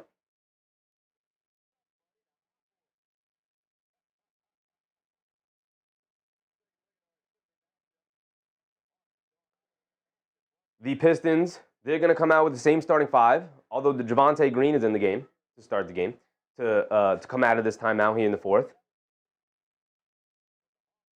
Cade Cunningham to the bench. Thompson in for Cade Cunningham. Interesting time to pull him out with the Atlanta Hawks making this big run here. You get over to Thompson. Thompson gets it over to Robinson. Robinson curling off the screen, chucks it up straight away. In and out, can't get it to stay. Halfway down, but he can't get it to stay. Now Jalen Johnson will bring it down, looking for the lead. Johnson up top, dancing with it, coming to his left off the screen, putting his head down, attacking, gets caught in the air, kicks it out to Craigie. Craigie hands it off to Daniels. Daniels directing traffic, going one-on-one, gets picked up by Green, falls on the floor, fighting for it. It's going to be a jump ball. Great defense there for the Detroit Pistons. Great defense from Javonte Green, who jumped there to help out Duncan Robinson, who was one-on-one against Dyson Daniels. 6:13 to go here in the fourth quarter. A jump ball between Daniels and Javonte Green. 1 point game.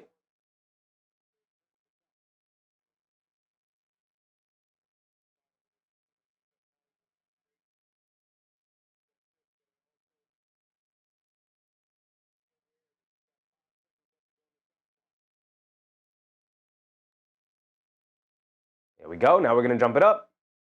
Green versus Daniels. Fight for the loose ball.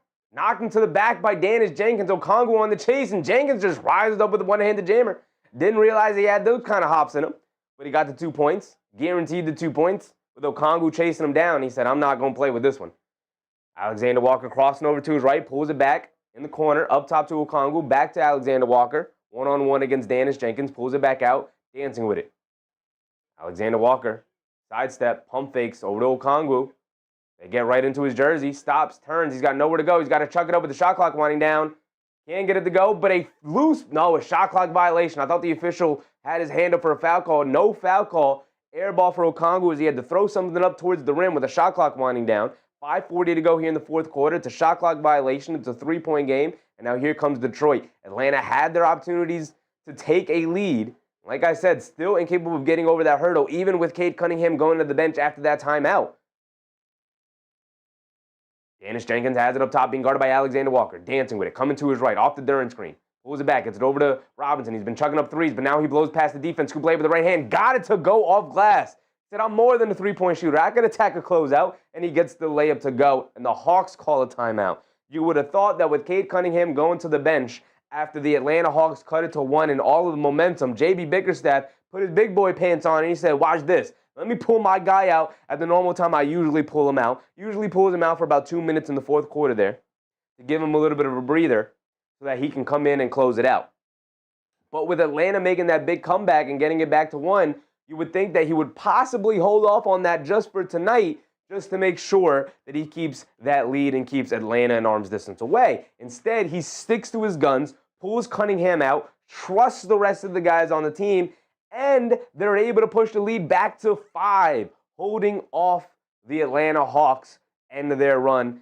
The Atlanta Hawks couldn't. We talked about all night long. We talked about getting over that final hump. It is the hardest hump to get over. You use up and extend all of that energy just to get back in the game, but you got to take the lead. Because once you take the lead, you start putting pressure on the opposite team to now fight back. Now they have the pressure of we have to win the game versus we just have to not lose, right? Now you're putting the pressure on them. Now all the pressure switches sides. But if you are incapable of taking that lead, the pressure still remains on you because you are still losing the game.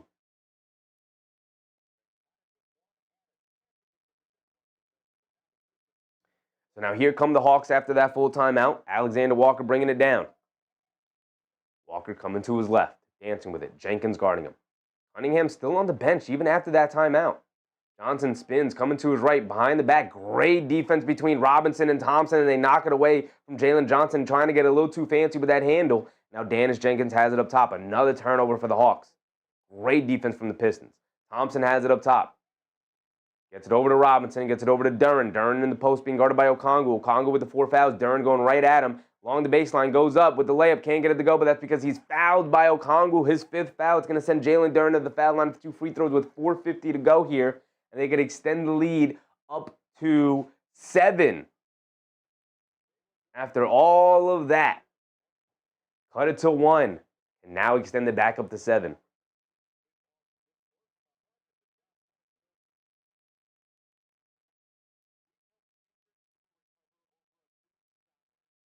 Duren at the foul line, knocks down the first one.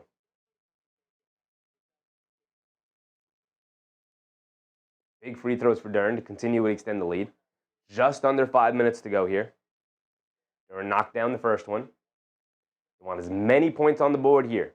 You want to extend the lead as far as you can. Okongwu with the 5 fouls. That'll be a big loss if he ends up fouling out. He misses the second one. Jalen Johnson with the rebound. Big rebound down low. Now here comes Alexander Walker. Gets it over to Johnson. Johnson stops, turns, has it in the post against Duncan Robinson to get over to Alexander Walker. Hits Johnson, cutting back door, has it down low, gets stripped by All-Star Thompson. Great defensive possessions here from All-Star Thompson. Thompson has it on the right wing, gets it over to Javonte Green. Javonte Green shovels it over to Robinson. Gets it over to Danis Jenkins. Pulls it back out. 5:20 to go. 4:20 to go, excuse me. Jenkins has it up top, being guarded by Krejci. Driving to his left, blowing past the defense, tries to go with the scoop layup, gets blocked. Duren with the offensive rebound, and he lays it up and in. And it's an 8-point lead for Detroit. Daniels quickly pushing it the other way, down the lane. Gets swallowed up by Jalen Duren, knocked out of bounds with a big block. I know it's Pistons ball. He knocked it off of Duren, off of Daniels at the end. Bad drive from Daniels. Should have went with the floater. Why go right to the chest of the shot blocker there when you don't have the leverage? Jenkins up top, gets it over to Duren, back to Jenkins, coming to his right, he's got a lane, stops, turns, hits Thompson, come to the basket, big two-handed slam, and a 10-point lead, and it looks like Detroit is going to be able to pull this one out. 3:40 to go. Johnson has it up top, coming to his left. Stops, turns, takes it up top to Krejci. Krejci coming to his left, hands it off to Alexander Walker, he sets his feet, fires from 3, and he gets it to go, big-time shot there, but you're down by 7. With 3:30 to go, time not on your side. Thompson has it on the left wing.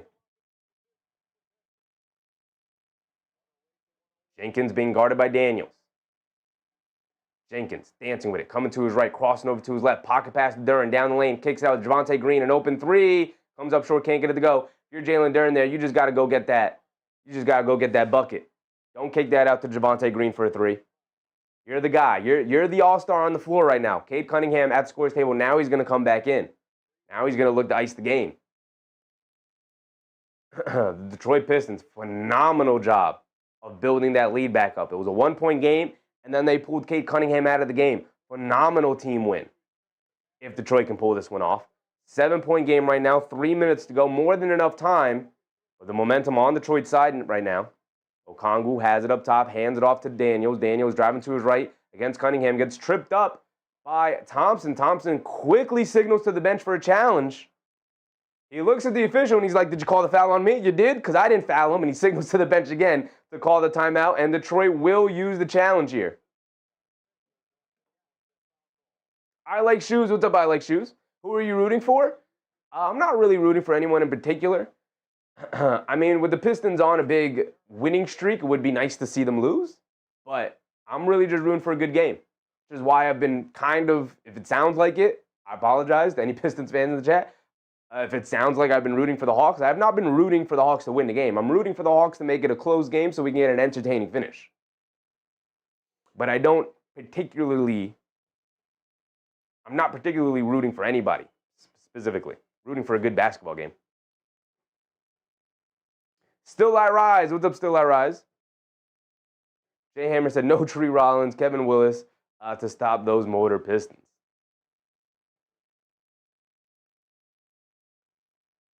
You're going to show the replay here, and that is absolutely a foul on All-Star Thompson. Obviously not intentionally. It looks like he pokes the ball away cleanly, but he's got his right foot in there and trips him. Interesting to see what the officials are going to rule that as. Are they going to say incidental contact because the ball was already knocked loose? Are they going to call it as a tripping foul? Let's see. Chris S. What's up, Chris S? Pistons fan, loving your live commentary. Appreciate you, Chris. Appreciate you. I've been a big Pistons fan for a while. My favorite team's the Knicks. So I'm not a Pistons fan per se, but I've been a fan of Cade Cunningham going back to his height when I first saw him play in high school. When I first saw his tape. And then I've been a fan of him since he got to the Pistons. I was a big fan of Jalen Duren coming out of the draft. So I've been a fan of like the young players that they've been drafting. It sucks now that the Pistons now stand in the way of my favorite team, the Knicks. But it is fun to watch. It is nice to see. So here we go. The challenge stands. The call stands off the challenge. It is a foul on All-Star Thompson, a little tripping foul. 2:40 to go, 2:50 to go. They get it over to Johnson up top, driving to his right, putting his head down, Euro stepping, puts it up, gets blocked by Thompson. Another phenomenal defensive play by All-Star Thompson. Here comes Cunningham. Cunningham on the left wing, attacking. Daniel sticking with him. They show two now. Knocked out of his hands by Okongwu. It'll stay with the Pistons. 2:30 to go. Cody Boozboom. What's up, Cody? What's with the fit? Little homage to Clyde Frazier. Clyde Frazier. Now, I don't have the budget that Clyde Frazier has, but Clyde Frazier likes to wear some very flamboyant outfits, and I'm just a little quick homage to my favorite commentator. I like to wear some silly stuff. Okongwu comes over for a big defensive play on Cunningham, who tried to fall away out of the mid-range for a jumper, and Alexander Walker's putting his head down, attacking, kicks it up top to Okongwu. Now back to Alexander Walker, coming to his left, putting his head down, attacking all the way to the basket, draws the foul, and gets the layup. 3 points the old-fashioned way, sending him to the foul line for one more. 108, 103 now. Alexander Walker can cut it to a 4-point game. But we've talked about this. It's nice to get it close, but you got to be able to take that lead.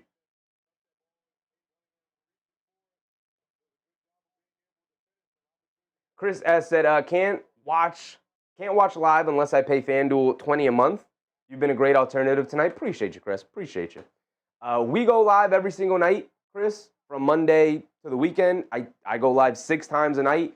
We try to cover the best games of the night, the best game of the night. Tonight, I believe that this was going to be the best game of the night. It's been a pretty damn good game so far as Alexander Walker knocks down his free throw. So feel free to come and join us. We will be covering more Pistons games in the future, but I do cover every single Knicks game. If you're interested in that, I do cover every single Knicks game as they're my favorite team. But on the nights where the Knicks don't play, we're going to try and find the best game of the night and watch that one. And sometimes we got some double headers. We'll try and cover as much basketball as we can so far this season. Cunningham steps back, kicks it over to Robinson, curling to his right, down the lane, inside to Duren, catches, goes up, gets stripped, gets it back, goes up, gets stripped again, has it down low, and a shot clock violation. Great defense from the Atlanta Hawks. Under 2 minutes to go. Hawks will bring it down.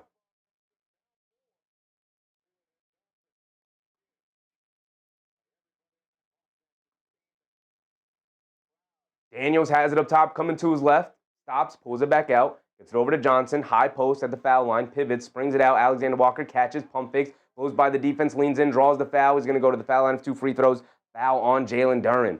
1:36 to go, 108, 104. Alexander Walker to the foul line for 2 free throws.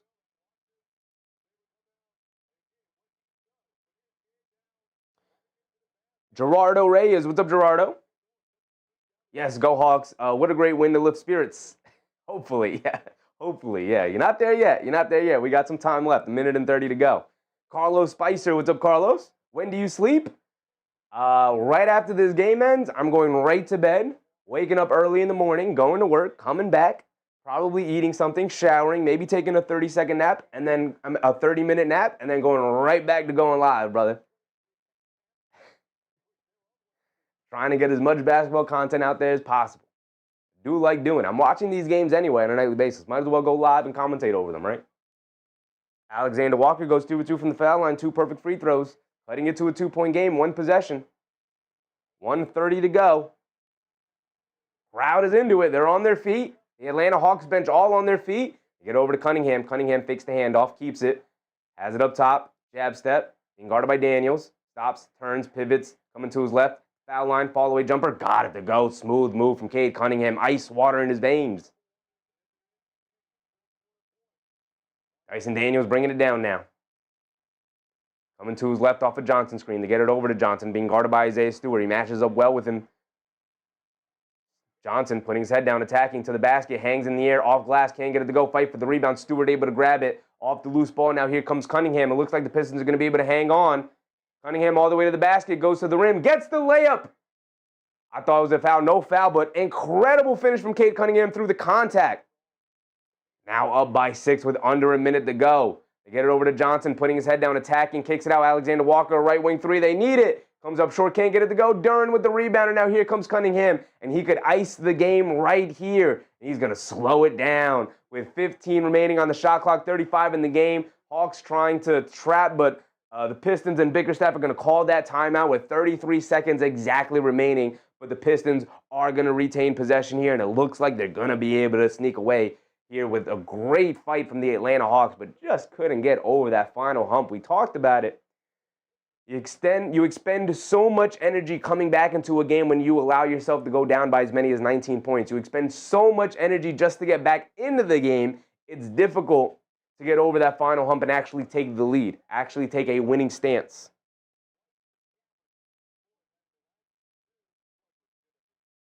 Detroit continues their excellent play, man. 11 wins in a row if they're able to pull this off tonight, and it looks like they will be.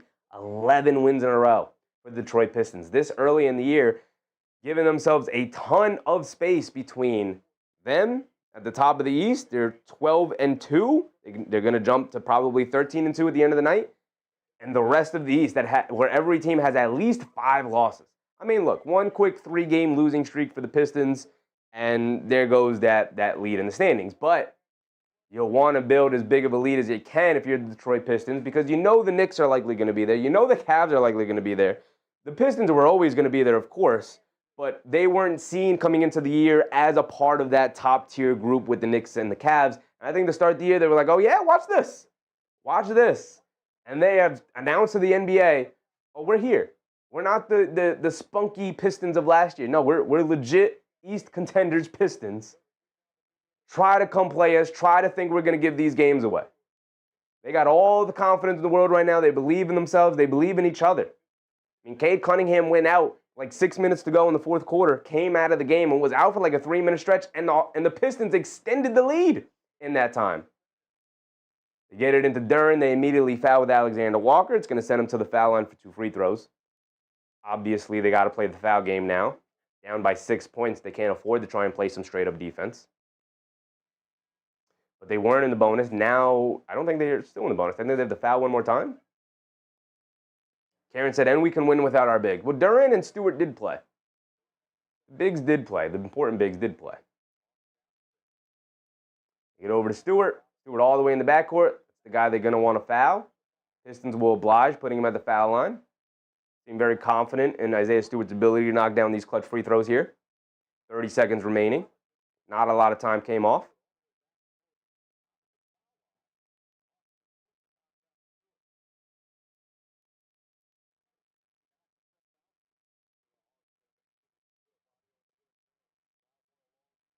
Isaiah Stewart at the foul line for 2 free throws.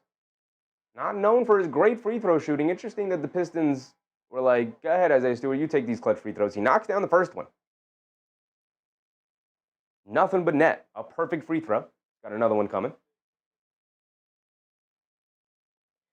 Ramsey, Nazarin, what's up, Ramsey? Go Pistons. Pistons look like they're going to walk away with the win tonight. Michael Winkler, what's up, Michael? Go Pistons. A lot of Pistons fans in the chat tonight. Shout out to all the Pistons fans. Pretty good game, and the Pistons, as Stewart rattles in the second free throw, like I said, announcing themselves to the NBA world. There's an 11-game winning streak to start the year. We're not just a nice, plunky young team who maybe could eventually compete in a year or 2 or 3 years. No, we're here now. Don't overlook us. Right? A couple of shots go our way. We beat the Knicks in that playoff series last year. Right? A couple of things go our way. We beat the Knicks in the playoff series last year. We didn't have Jaden Ivey. Still don't have Jaden Ivey. Mason, what's up, Mason? I like to sleep with young hamsters. All right, brother. Don't be a weirdo. Robin, what's up, Robin?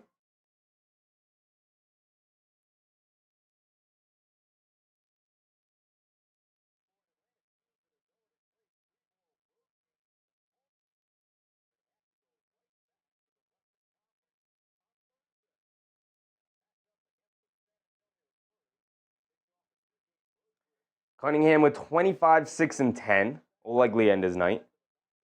Unless he gets some more free throws out of this. Green with 9. Javonte Green off the bench with 9. Great minutes for Javonte Green. Also some pretty damn good defense. Rodney Bostic with a Rodney.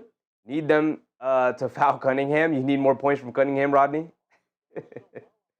All-Star Thompson with 6 points, 2 rebounds. And if you just look at the box score, 6 points, 2 rebounds does not look impressive from All-Star Thompson. Boy, oh boy, was his defense here in the fourth quarter integral for the Pistons to hold on to this lead. As Vic Krejci said, hold on, as he knocks down a deep right wing 3 off the inbound. Said, hold on, they got to play the foul game. They get it into Duren, and they immediately foul. And I believe that's going to be it for Okongwu. I believe that's the 6th foul on Okongwu. It is. They inbounded it to Jalen Duren. Okongwu forced to foul because they don't want time running off the clock. So now Jalen Duren to the foul line. He split both free throws the last 2 times he went to the foul line. So big clutch free throws here for Jalen Duren. Mohamed Gay coming into the game for Onyeka Okongwu. IRL said, I need 1 free throw from Cade Cunningham. Oof. Ronnie said, yep, 0.5. You need 1 more free throw from Cade. I mean, they're literally inbounding it to anybody not named Cade Cunningham right now. They got it into Stewart. Now they get it into Duren. Duren does knock down the first one, a perfect free throw. Nice water in these young Pistons' veins.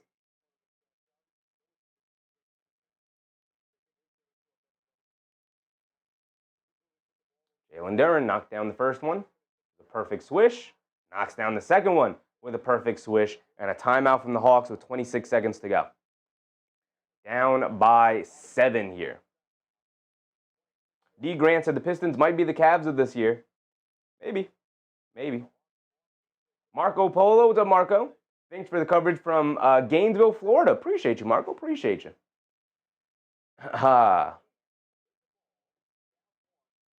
IRL said, why are they not giving the ball to Cade?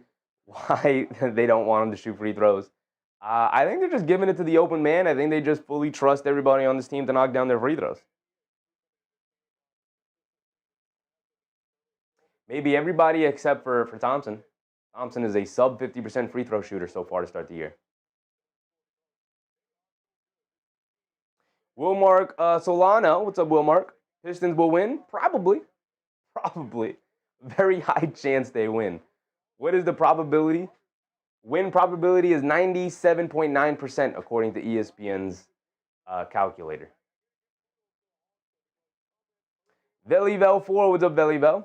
Ghost Tones from Atlanta, shout out to you. Keys Be Me said, that's cool as long as you remember how the Cavs season ended. True. But I think this Pistons team is a little tougher than that Cavs team, I will say.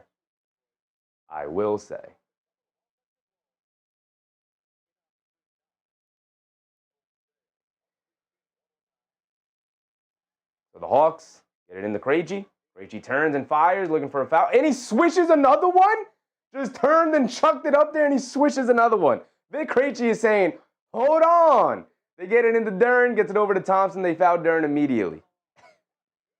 Vic Krejci. He's got a big smile on his face like it might be all for nothing, but he swishes 2 incredible threes here. It looked like maybe Javonte Green was going to end up fouling him, and he just turned and chucked it up there, and he got it to go down nothing but net. What's left on the clock? 23 seconds. Only 3 seconds came off the clock. 22.9 exactly. 4-point game, Jalen Duren back at the foul line. Battles in the first one.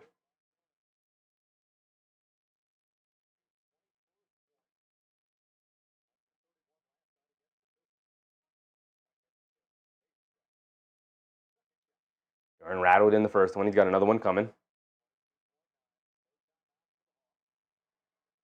Knocks down the second one. 2 more perfect free throws to get it over to Daniels. No more timeouts for the Hawks. They just got to rush it down the other end.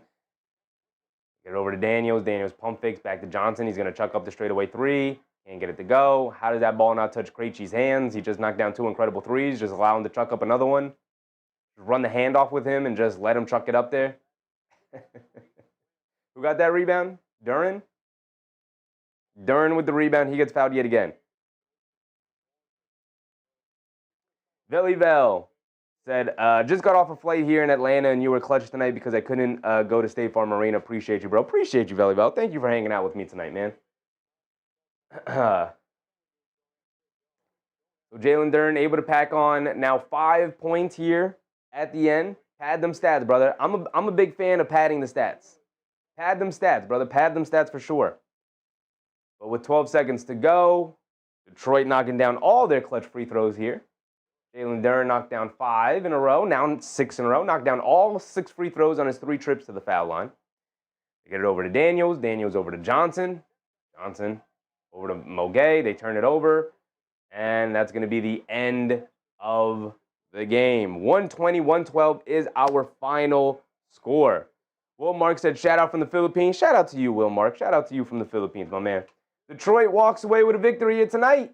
Big old victory for the Detroit Pistons. The Atlanta Hawks did not make it easy on them. Forced them to really execute down the stretch there. And a nice victory. So real quick before we sign off, Grizzlies Spurs locked in a tight one. Like I said, no Wemby, no John Morant. I'm good. AI Danger said, I went on Pistons. Shout out to you, brother. Shout out to you. K Hayes, a good game. It was a good game. IRL said Cade is a sellout. So the Pistons end up beating the Hawks tonight. The Celtics did end up beating the Nets because, of course, would have made fun of them if they didn't. The Magic did pull off the victory against the Warriors. Nice big victory for the Magic there, who are now 1 game over 500. And a lot of teams in the East really starting to figure themselves out. Harvey Valentine. What's up, Harvey? Shout out to my friend Rudolph. Shout out to your friend Rudolph. It was a good game. Taylor made my baby. What's up, Taylor? Ramsey said, next Suns versus Portland. We are not sticking around for Suns versus Portland. As much as Devin Booker and Denny Avdija have gone off to really great starts to start the year, not interested. Also, we got a nice big long day tomorrow. Not 100% sure on a couple of things. Number one, we will 100% without a doubt do Knicks versus Mavericks tomorrow. Obviously, we do every single Knicks game, so we will be live tomorrow for Knicks versus Mavericks. 9:30 start time, so we will be live by 9 in order to go through our pregame rundown. But we may go live earlier. We may go live at 6:30 for the Rockets versus Cavs, which is the lead-in game to Knicks versus Mavericks.